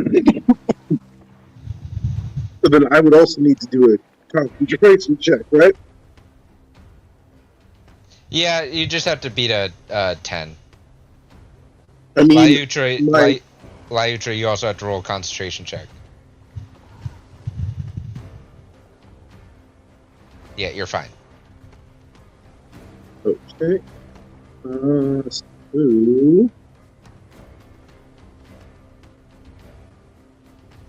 I've got 60 feet of fly speed. Yes. Did I see that this dude back here, like, dropped away from the prey? What, the big guy back, all the way in the back? Yeah. Yeah, you see him moving away. Okay. Which one's concentration? Con save for concentration. Thank you. I'm a bad player. I'm sorry. No, that's fine. That's all good. So I am going to fly 60 feet in this direction. How high up? Right now I am staying level, so I'm just flying straight. I'm going over here. Okay. So you're just hovering above the ground, essentially. Yeah. Okay. So go ahead and move yourself 60 feet in the direction you'd like to move. Lyutra, you're fine. You maintain concentration. So 60 feet would put me here. Oh.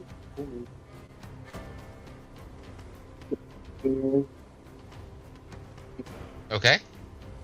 I am going to.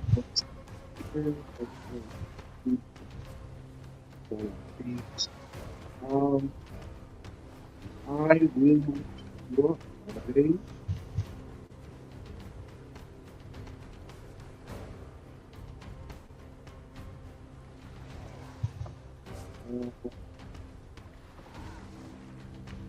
I will cast command at the 3rd level. Okay. So it's gonna get this mind player here, and it should get the other dude drop back. Let's see. Spells. You said command.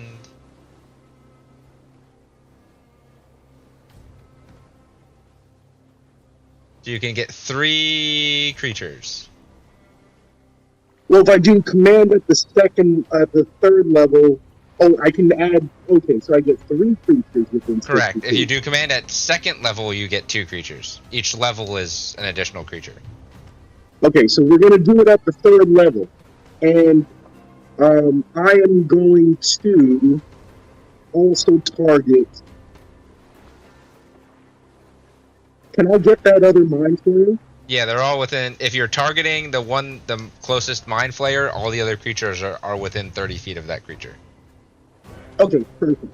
So let's get both mind flayers and the dude who dropped back here. Yep. And so they would have to all make a wisdom save.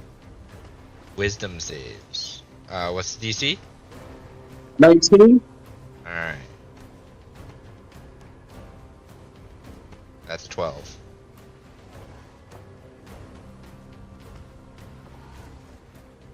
That's 17.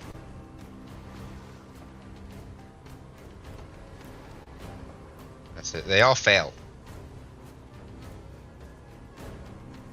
So I am hovering, and I'm like feeling the radiant power. So I just, in a booming voice, I command them all: do nothing. Do nothing. So basically, I guess. So I guess for for the spell's purpose, it would be similar to the halt action. So halt, do nothing. Yep. Yeah. I basically So they want don't to do take any nothing. actions. They don't move. They just kind of stay where they are and don't do anything. Yes. Perfect. And that is my action. That's my movement. I will bonus action say the word burn and ignite my sword. Okay. And then I will end my turn. All right. Talia, it's your turn.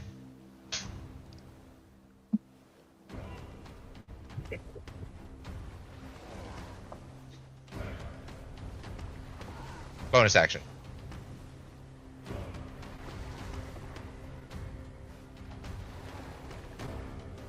Put your thing down.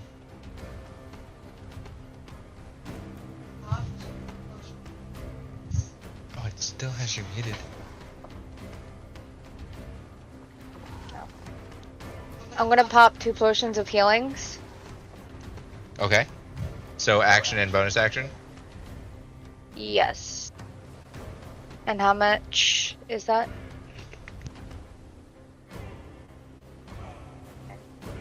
Yeah. Let's look up...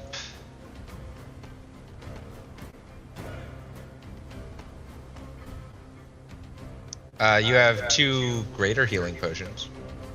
Alright, I'll do those. You don't have any regular potions. I just got rid of them. Oh, okay. It is 2d4 plus 2 2d4 plus 2. for each one. So 44 plus 4. 4.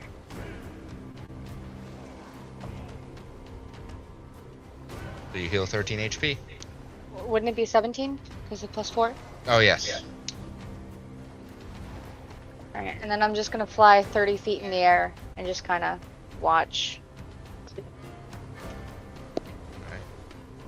You are 30 feet up. We go to the top of the round with Bruno. You have a vampire grappled.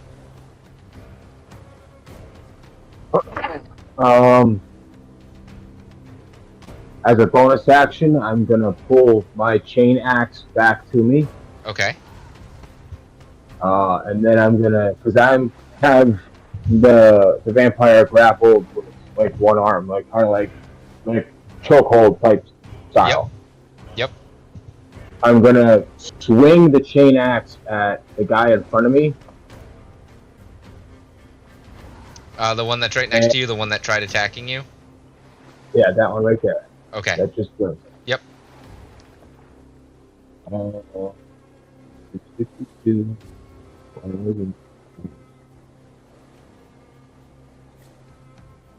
That 25. hits.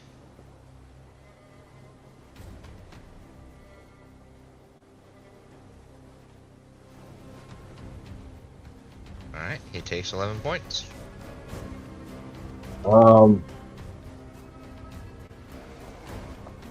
And just because he tried to attack me with his tentacle, I'm gonna throw. No, never mind. Malachi has him under some kind of hold. Yes, Zal has a spell on them, which you heard him yell out. Well, sorry. Then I'm just gonna take a swing at this guy again. Look at it. The same guy? Yeah, Go ahead. 22. That hits. 7. Okay.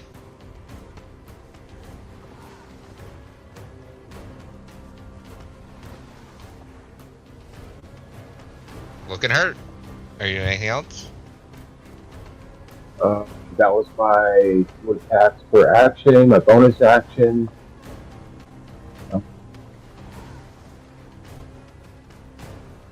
No, not really. I'm not gonna move anywhere, so I'm just gonna sit right here.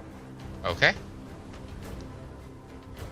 That is the grappled vampire's turn.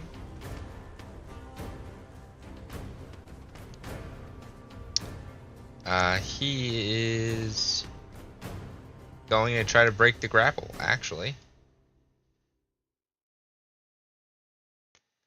So go ahead and Bruno roll grapple check. So that be just like another attack roll or a strength save? What did you roll? It was under bonus actions on my sheet if you look at that sheet. An athletics check. That's Or right. grapple to hit, that's fine. You Oh, hold on on both. to him. Well, okay. You still hold on to him. Hmm. And then the next one's turn.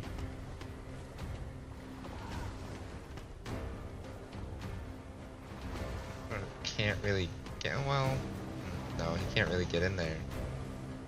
Actually, he can. He's gonna come over here and use his spider climb ability and kind of flank you.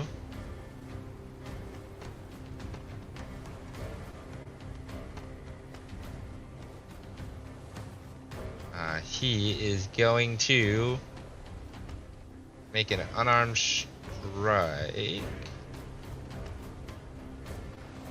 15 misses.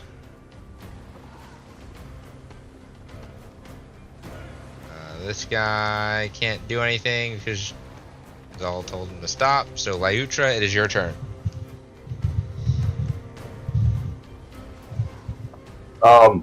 Before her turn, I'm going to use a reaction to that miss.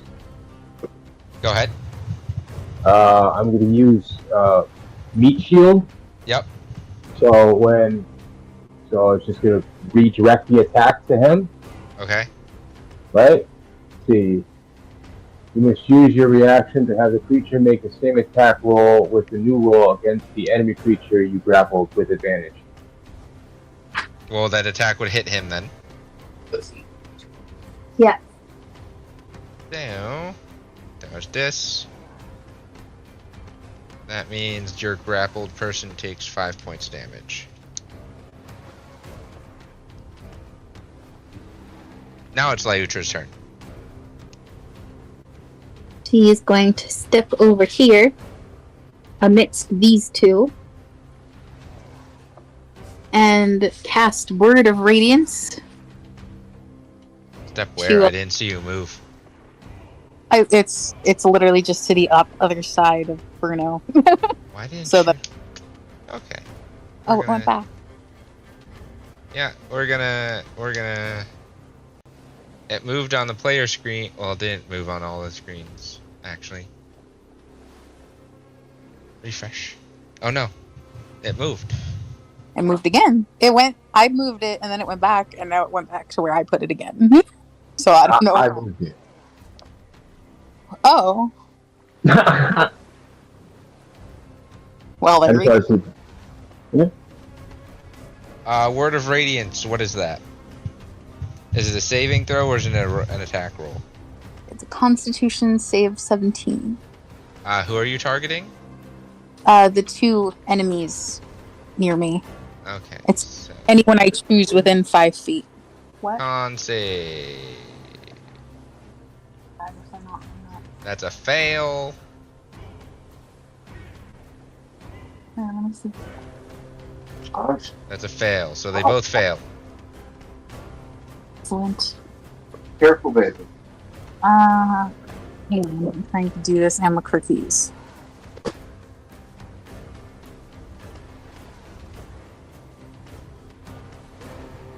Hold on. 11 points of damage.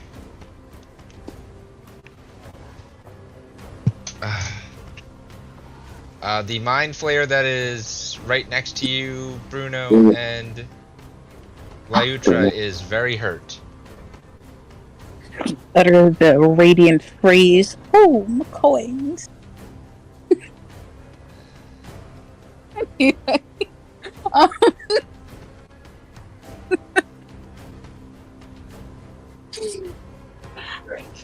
Thank you. I thought so. And then this one takes... Okay. Takes the damage. Looking a little rough, that vampire that's still grappled. Are you doing anything else, Ayutra?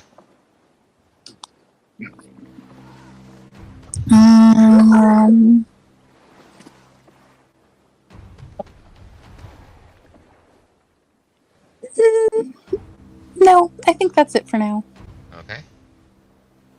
Okay. Zal, we're back to you.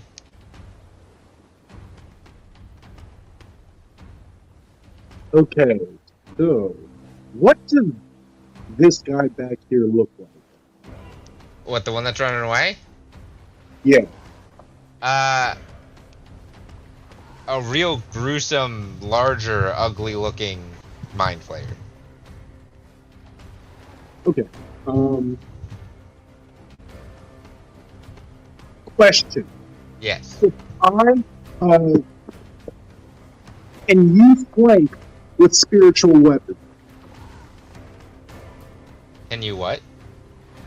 Can you flank with spiritual weapons? Flanking only applies to creatures.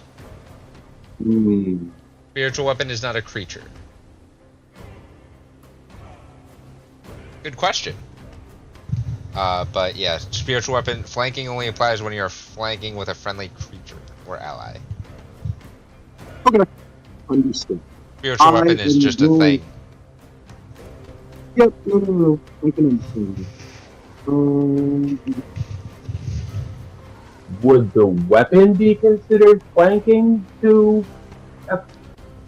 No, because flanking requires two creatures.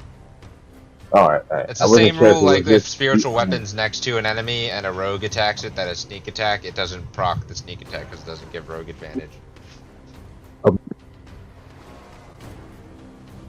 Okay, so I'm going to fly over to the guy that is running away. Okay, position yourself where you want to be. Yep.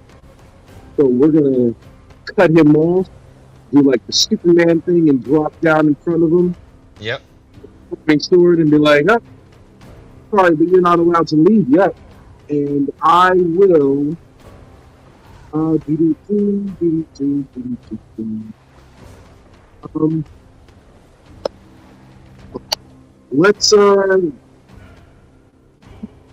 let's make sure this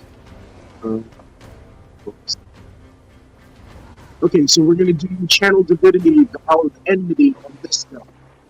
Okay. So let me make sure I mark off my channel divinity.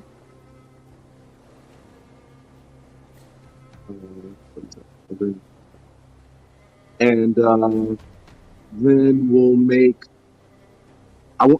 Actually, and then from here, I want to cast. What is it? Charged blade on this guy. Okay, so channel divinity as your action, charged blade as your bonus action.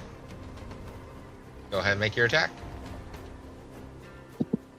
So I have to make the attack roll first, right?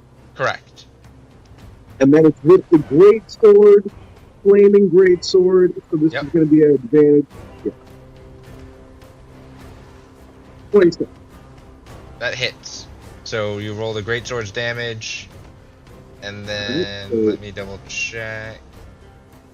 So that's the great sword, and then the spell. The spell doesn't do damage on hit. No? Let's see. As far as you must attack. Otherwise, on a hit, the target suffers the attack roll, and it becomes positively charged until the start of your next turn. The target ends its. If the target ends its turn within the spell range, it takes the lightning damage. It also says at 5th level, the melee attack deals an extra D8 thunder damage to the target on a hit. And the damage to And the that target is- takes 1d8. Yeah, so you do deal. So don't roll a 5th level. 1d8 of 11. So you are 6th level.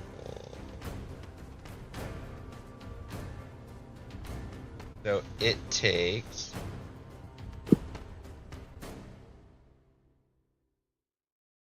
It takes the extra 1d8 when you hit it, and then the 2d8 roll is if it stays in the weapon's range. So I do another D8. Correct. Okay. So 1d8. And then I want to Divine Smite at the first level. Alright, go ahead and roll. Mark off the spell slot and 2d8.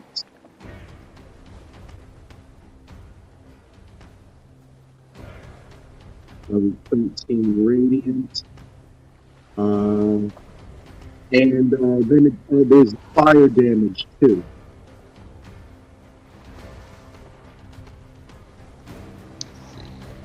Yeah, 2d6 fire damage while your greatsword's active.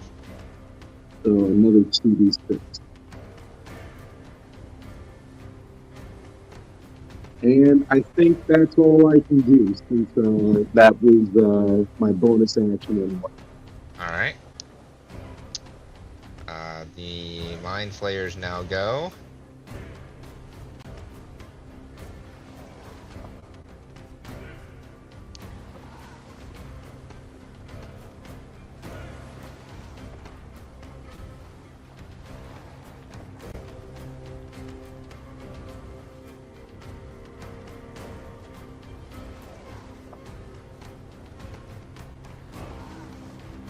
So this Mind Flayer is going to cast Plane Shift. Oh shit. Bye-bye. It's gone. This Mind Flayer. Which one? I'm sorry. The one that is all the... So the Mind Flayer was the one that was in this area here. Oh, okay. That one should disappear from the screen. Let me refresh because he didn't disappear. Yeah, he should be gone from the screen. I just refreshed, it's still there. D&D Beyond, or, yeah, that's weird. He should not be. He should not be there. He's gone. I see nothing. Maybe it'll update. Who knows? The one on the bridge. This one is going to... He's almost dead, so he's just gonna Mind Blast. So I need Lyutra, Bruno, and the 2 vampires there to all make intelligence saving throws.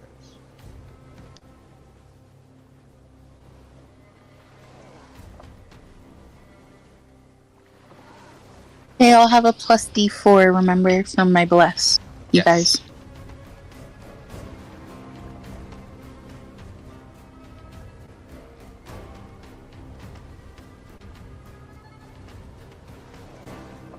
That's a 16.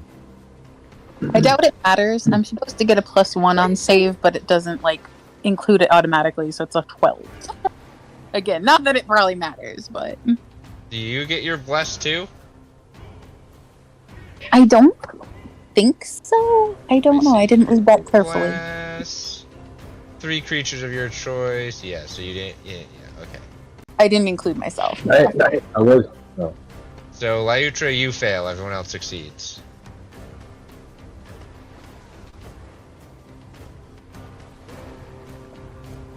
Lyutra, you take 27 points of psychic damage.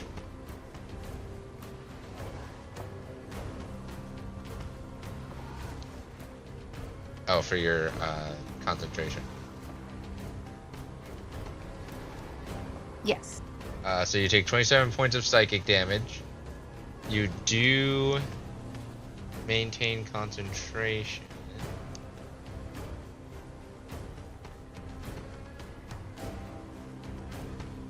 And you are stunned for 1 minute. It's a long time. It is.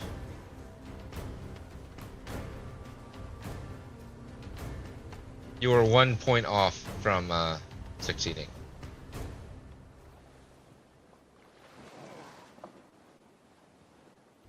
You do make a saving throw at the end of each of your turns after this one's turn. So at the end of each of your turns, you can repeat the saving throw to break it. Cool. Okay, we go to Talia. Which ones look the most hurt? So this one Mm-hmm. and the one that Bruno's holding on to. So they look the most hurt? Yes. Alright.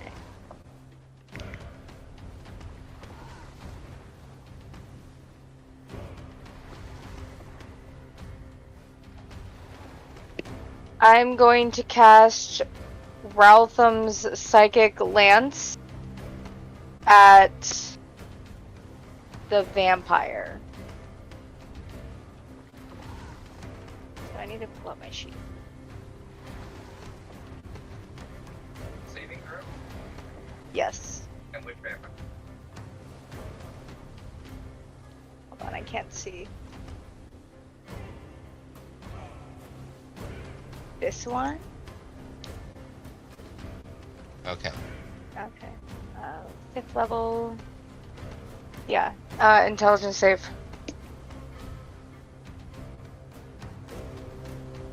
That's a 20. I'm gonna make him luck it. That's a 5. Alright, so he takes 8d6 then.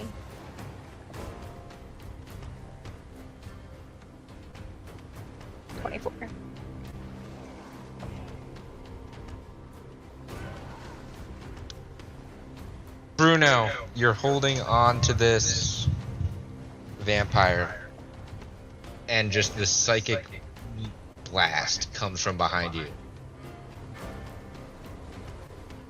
and hits him. Is he dead or no? He is still up. He's still up.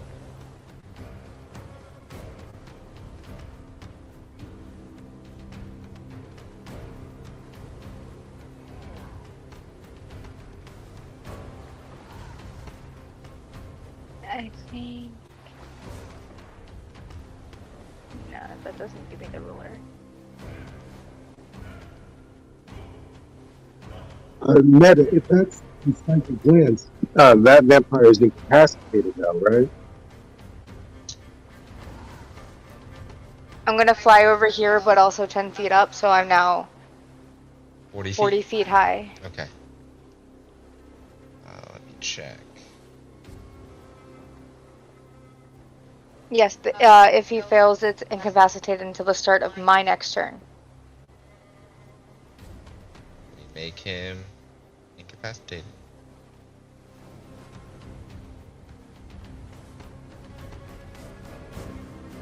Are you doing anything else, Talia? Nope, just that and some movement. Alright. Bruno, it's your turn.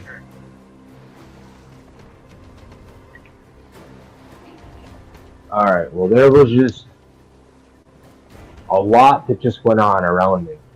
Yes. And I'm starting to get really pissed because I'm getting attacked from all angles. So I'm going to rage. Okay. And I'm going to swing at the mind player. With what? The chain axe. Go ahead. I didn't switch, so...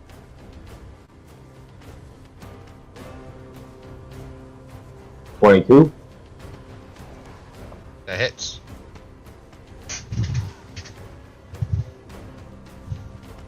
That's 9. Because it a +2 because of rage. As you swing your chain axe at the mind flayer, you cut off his tentacles and you gash him in the neck. And you use just the extra power from your rage and you force your axe through, decapitating him. He's dead. You're covered in purple blood. So is Lyutra. I'm gonna kind of like, since the like slice came down and now I'm holding like the axe down. Yep. I'm gonna kind of like look over my shoulder at the vampire behind me and kind of like underarm throw it backwards at him. Okay. That's the one you're not grappling, correct? Right. Go ahead and make it. Behind me. Well, yeah. Yep, make an attack. Go ahead. That hits. 18.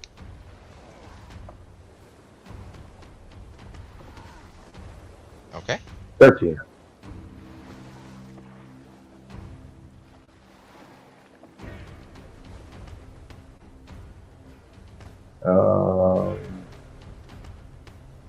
That's it. We got this vampire's incapacitated, can't do anything. This one.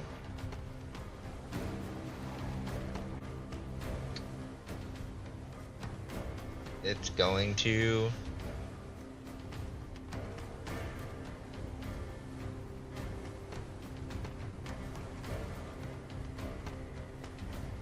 gonna unarmed strike you again. That's a 21, Bruno.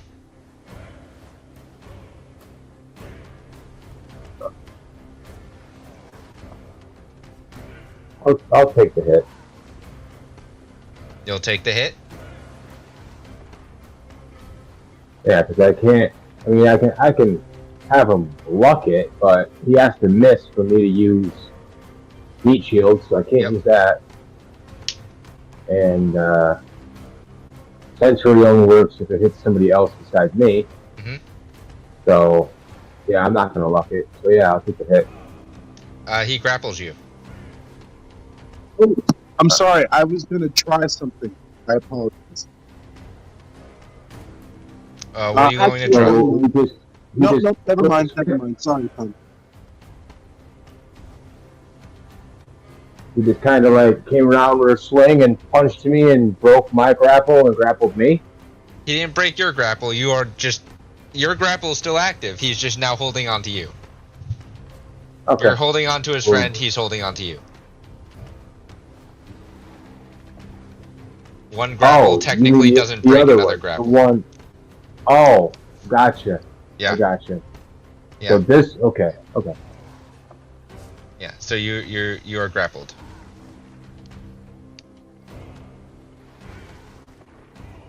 He gets a second attack, and his second attack is going to be a bite attack.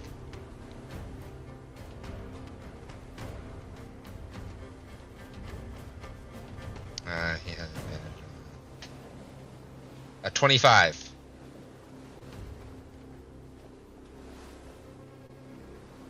Bruno, you taking it? Yeah.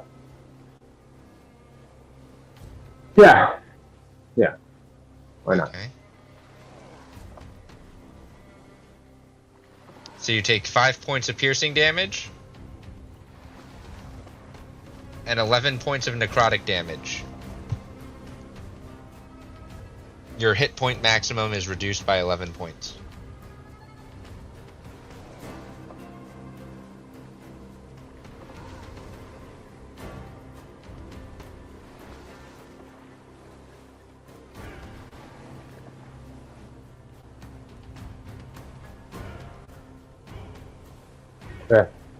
Okay. We go to Malachi's, or not Malachi, we go to Enforcer Zal's buddy up here.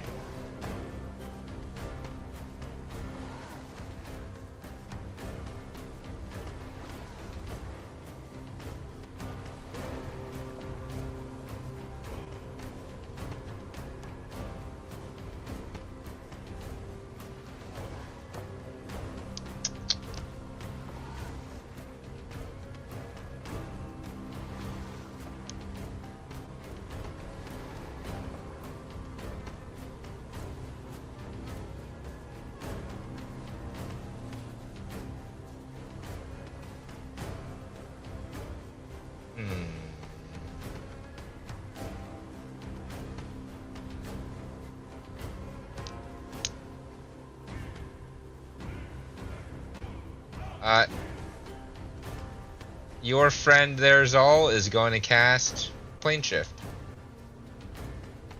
Oh, Unless you have anything to stop it.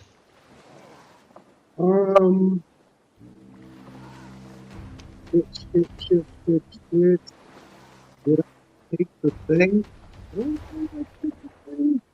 It would have to be a reaction anyway. So, I mean, could I?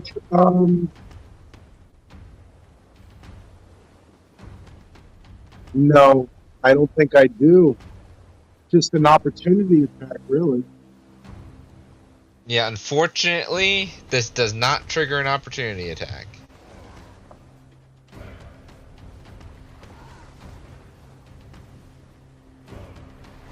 Yep, I can't stop you. He plane shifts. You son of a... And I just start shouting, "You bastard!" So 2 of them got away.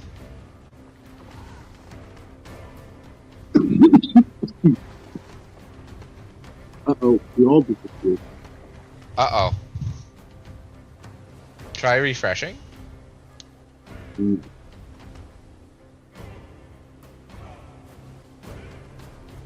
Listen, above VTT's just having a time. There we go. It's just being slow. Yeah. Alright. Zal, it's your turn.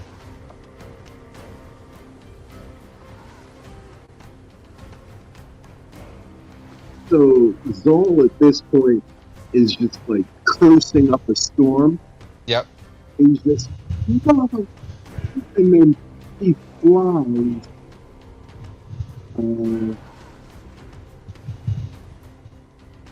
So fly 40 feet here.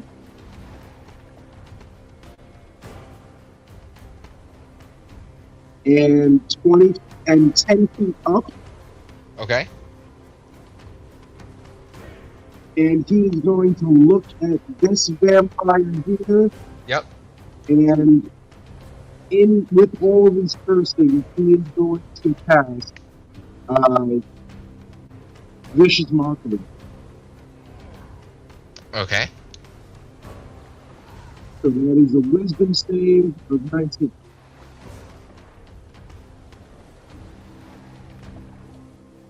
Let me make sure that's a 20, but he is...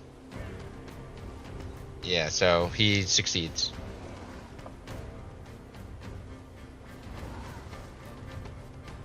And I guess that was my action, because that was a damaging cantrip, right?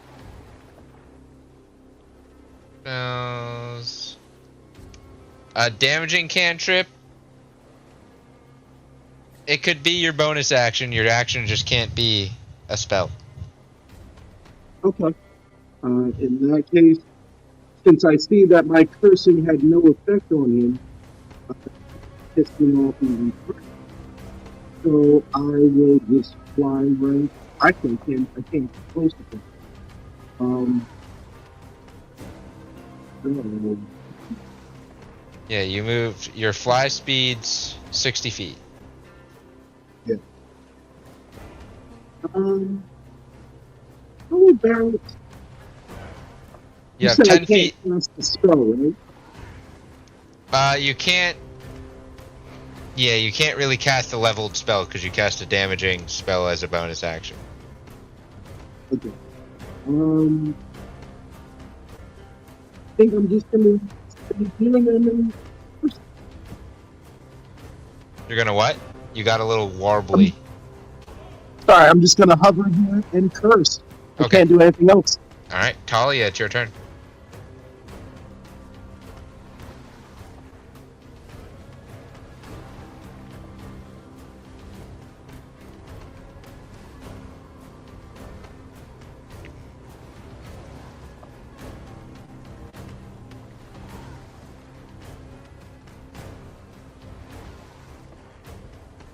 I'm just gonna hit the same vampire with Ralthim's Psychic Glance again.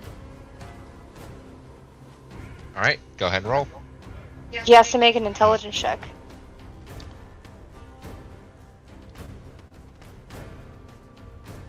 That's a fail.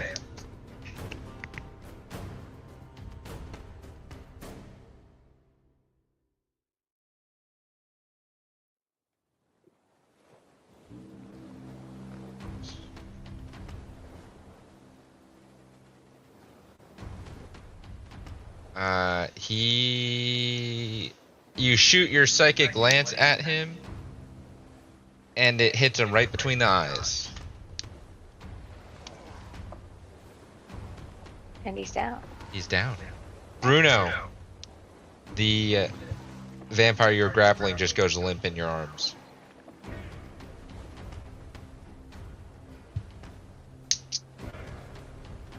Poor slap. Oh.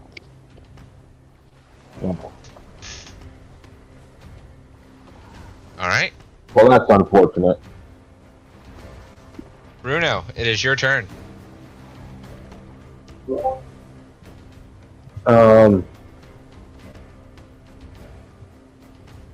Well, I am grappled, so the only thing I can really do is attack this guy. Yep. So, and because I don't exactly see him, I do, but he's behind my back in the chain. The chain axe is stuck in him. So I'm just gonna move my hand up the chain because it can't be that far. It's only a foot or two, so I don't gotta pull it. I'm just gonna grab the handle of the axe, right, and recklessly attack him. All right, roll attack with advantage.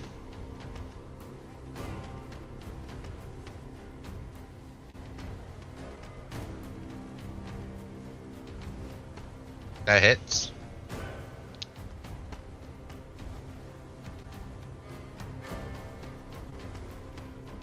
Well, all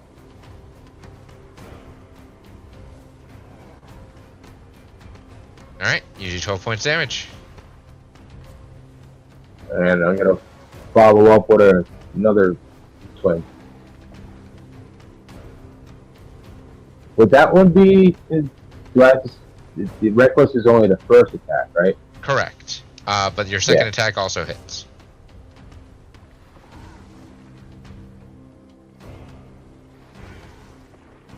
$13. Okay. He's looking hurt.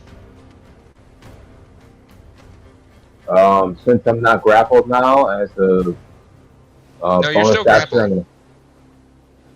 Well, I'm not grappling someone. Oh, yeah, so my correct. other You're hand not is grappling. free. Correct. He fell limp, so I just kind of let him go, and I'm gonna throw an elbow with the other arm as a bonus action for fisticuffs. Okay, go ahead and roll. That hits. Go ahead and roll damage. 12. He's looking real hurt.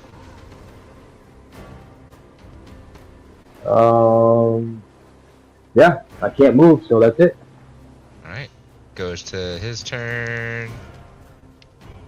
And does not like the sunlight that is currently out.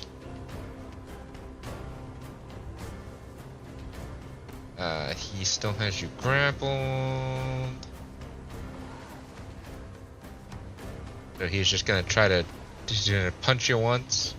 14 misses. He has advantage on his attack because of my reckless attack.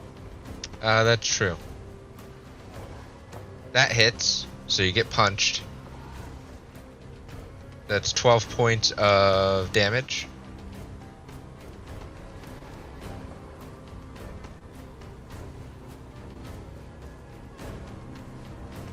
And then his bite's at advantage because he has you grappled. The 24. You take 9 points of piercing damage. and 13 points of necrotic damage. Your HP maximum goes down by 13.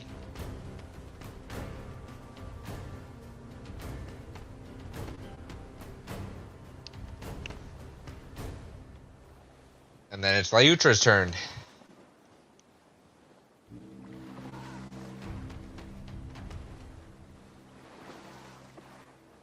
Oh man, down to 103 max health. I'm going to cast Inflict Wounds and basically just punch him in the face if I can. Oh wait, I have a thing. You I have have a to- thing?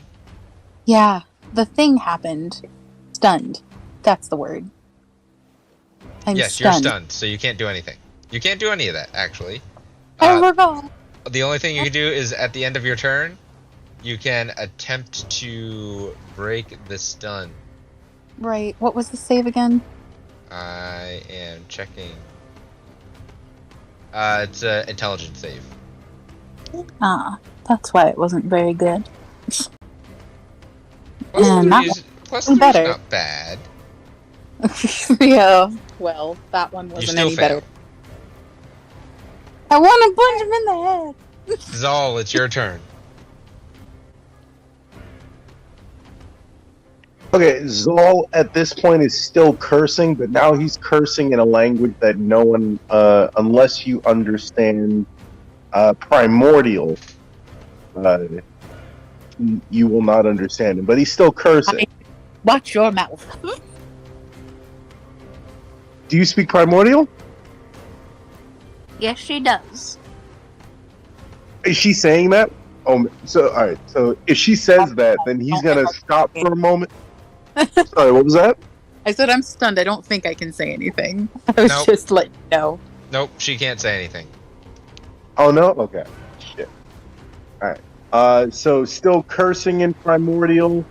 He will fly right over here, and down so that he can just wail on this dude here. Alright, you'd have to be like... If you still want to be hovering over the ground, you'd have to be like 5 feet off the ground. Okay. But you can do so. And so we'll do. Let me just double check something.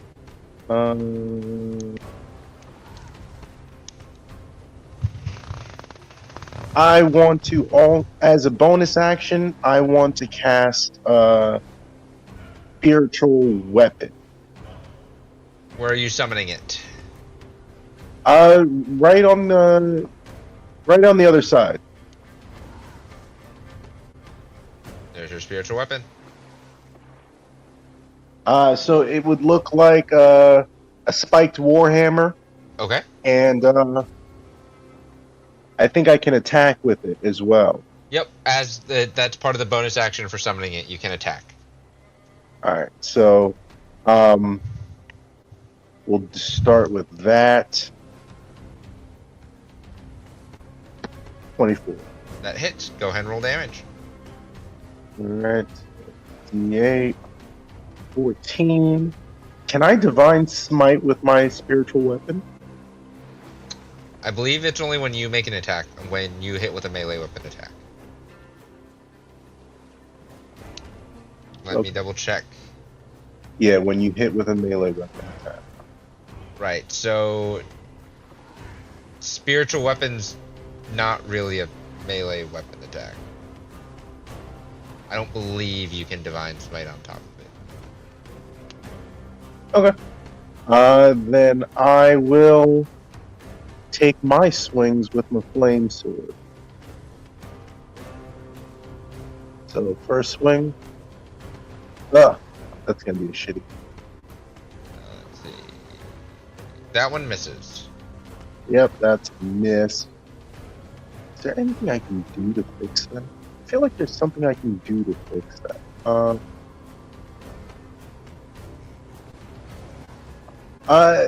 Favored by the gods. Once per short rest, if you fail a saving throw or miss with an attack roll, you can roll 2d4 and add it to the total. Go ahead. Mark that off. But yeah, go ahead. Yep. Adds another 3. You are technically still blessed, so you can add a D4. Oh, that's right. Thank you. Another 2. You hit. Thank God. Oh. It took all of that because you barely hit. You barely hit. Oh man. You hit the 16. Oh jeez. Thank you. Okay, so swinging with the flame sword. That's 11. And it's on fire. And then the fire, so the 2d6. That's another 9. And then spells, because we're gonna divine smite at. He's looking real hurt. Yeah, then let's put him to bed. Let's divine smite at the 5th level. Jesus. Yep. So what is that? It's a lot, is what it is. I think that's like 78. Yeah. Right. I'm fine with that. So 78. 24. 2d8 extra radiant HR plus 1d8 for each spell higher than the first. Actually, no, you can't roll higher. You can't roll more than 5d8. So you can't cast Divine Smite higher than 3rd level. Okay, then we will cast it at 3rd level. So 5d8. Would be first spell slot 2d8, second spell slot 3d8, third spell slot 48, 5th level would be 5d8. So 3rd level. Wait, 3rd level would be 5d8. 1 second. 2d8 at 1st level, 3d8 at 2nd level, 48 at 3rd level, 4th level is 5d8. Sorry, 4th level is 5d8. Okay, so 4th level. 5d8. To get to 5d8. Yep, you can't do more than that. Gotcha. This is the max. Correct. That's the max based on Divine Smite's description. I didn't know Divine Smite had a max. Okay. There's a ceiling. Okay.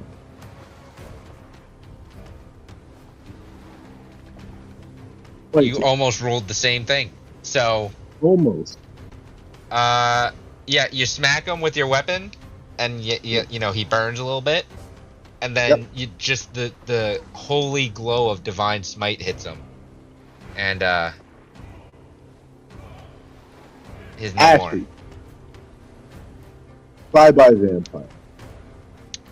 That was cathartic. No there more are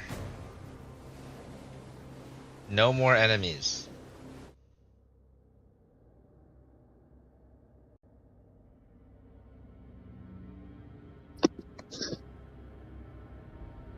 Ah! Am I Some of them got away. Liutra, you are no longer stunned. Oh dear me. That was uncomfortable. Do you remember which 2 got away? Just so we can report it in. It was a mind flayer and what looked to be an advanced mind flayer.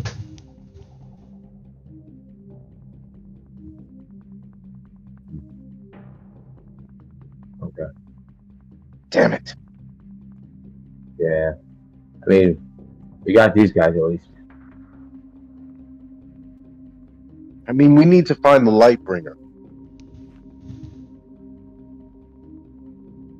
Well, last I seen, the ship was full. Where's the ship now?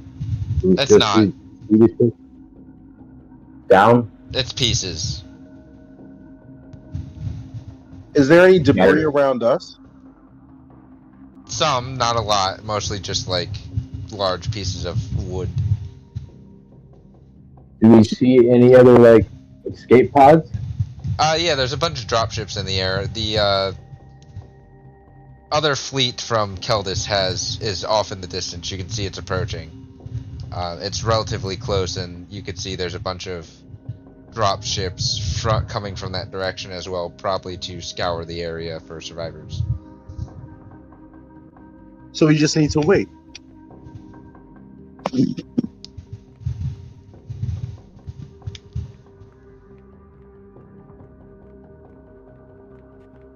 we have any Lyutra? way to, like...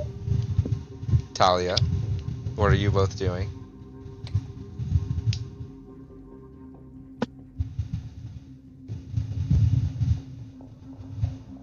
I do hope that lovely lady from the ship was okay. We intend to find out.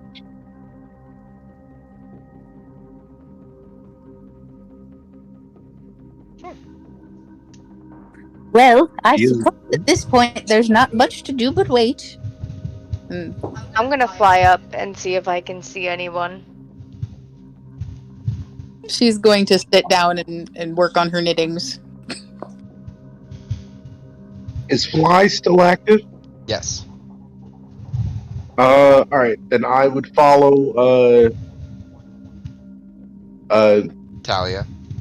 Talia. Thank you. Sorry. I would follow Talia up and be like, hey, don't get too far. How high up do you fly? Another 30 feet, because that's my max. Okay. So Talia is 60 feet in the air. I start flying up about 20 feet. Okay. It should be 40. That number I stopped it over. Talia is 70 feet in the air, so Zal, you go 40 or 20 feet? How much time do I have left on Fly? How long does fly last? 10 minutes? Oh, you got like minutes left. Minutes? Like, I'd say 5 to 6 minutes left. Alright, I'm gonna follow her up. Okay. Both of you make a perception check.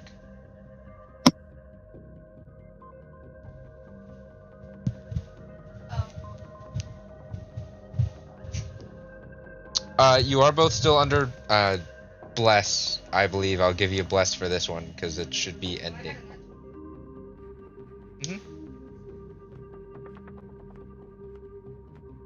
So you can both add a d4 if you so choose.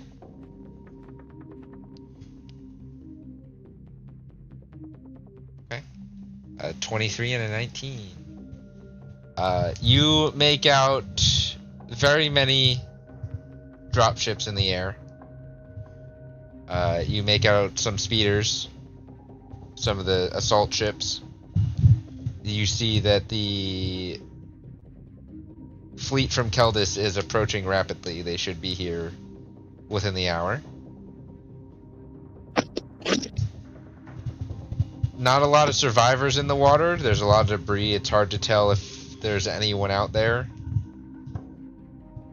And none of you see any other of the prisoners.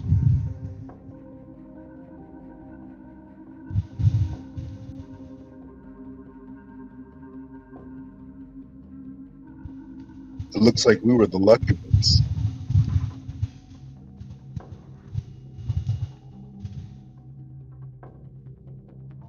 There is a cluster of dropships approaching this rocky outcropping. What is Talia doing right now? Just looking around, trying to see what's going on and what the chances of her being rescued are. I'm gonna look at her because I flew up to her. I'm gonna look at her. If you look over there, we have our people coming. They should be here within the hour. The best bet is to just join your compatriot down there and relax. Are you asking or telling, Enforcer Zal? He narrows his eyes at her. And No, I don't know if you know this, but politeness really gets you much further with the ladies. he narrows his eyes at her and then immediately thinks about the the whole situation with the exploding escape pod, and just kind of breathes a dejected sigh, and he's just like, whatever will get you down there the quickest. And he would be making a persuasion check. Oh, make a persuasion check. Ooh.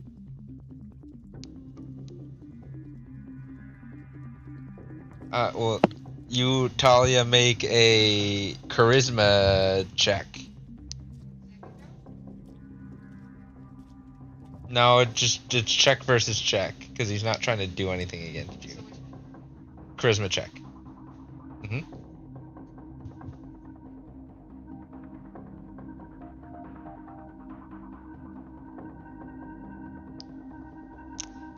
He's trying to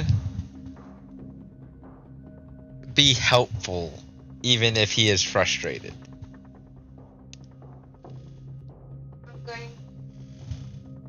I'm going to pat him on his arm and say, "See, was that so hard?" And then I'm just gonna fly down. And as she does this, he's literally just like shaking with like anger for a moment. But he'll follow her down. Okay. The cluster of dropships reaches you and opens up on the outcropping, and you are relieved to see both Councilwoman Lightbringer and Commander Doratir. Lady Lightbringer! I'm glad to see you're all right. Please, we have some extra room on our dropships here. Everyone on the bridge survived. We got them off. Get in. We can get you all to safety. We have a rendezvous with the main fleet. Should we just leave these bodies here? No. We'll let some of our other guys get them, and one of the other dropships lands right next to you guys, and a bunch of grunts get out, like just low-level soldiers, and begin picking up the bodies. Ooh, a rendezvous. I haven't had one of them since I was a youth. Just didn't know if there was a price tag on their heads or whatever. Also, unfortunately, the Admiral was on the deck during the explosions. He did not make it. So, please, say hello to your new Admiral, Admiral Doratir. Oh. How you do, Admiral? He has been promoted as he was next in line. That means Captain Bruno. I believe you should now be Commander Bruno. Why, thank you. Congrats! A fine promotion. Unfortunately, we also lost our first mate. However, Zal, you being an enforcer, I'm not sure how much interest you'd have in being a first mate. My duty is to the Lightbringer, so if this is her will, I'll see it done.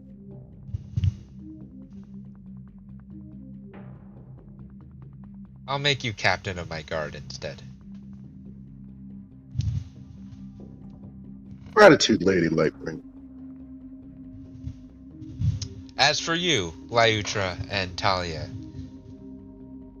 I would hope that you would join me, and we can discuss more of the happenings and the goings-ons when we get safely aboard another airship.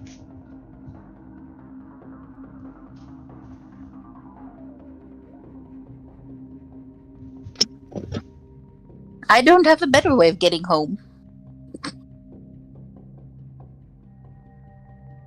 Where Granny goes, I go. Sounds good. Then come. Let us get on We are going to be late to the rendezvous. Cassis would never forgive me if I was late to a meeting.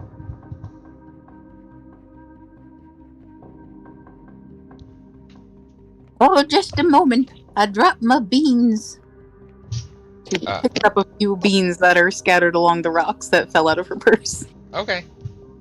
For you all, you would recognize the name Cassis as Councilman Cassis Lee, also known as Councilman Cassis Lightbringer, as he took Arosa's last name.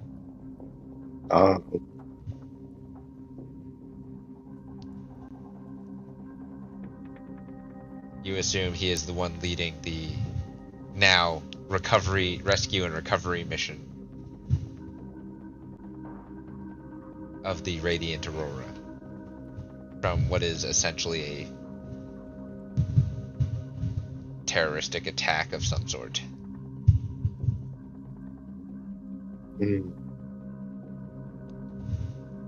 You all get onto the dropship, and the dropship, being operated by an actual pilot, lifts off successfully and goes off towards the fleet that is approaching.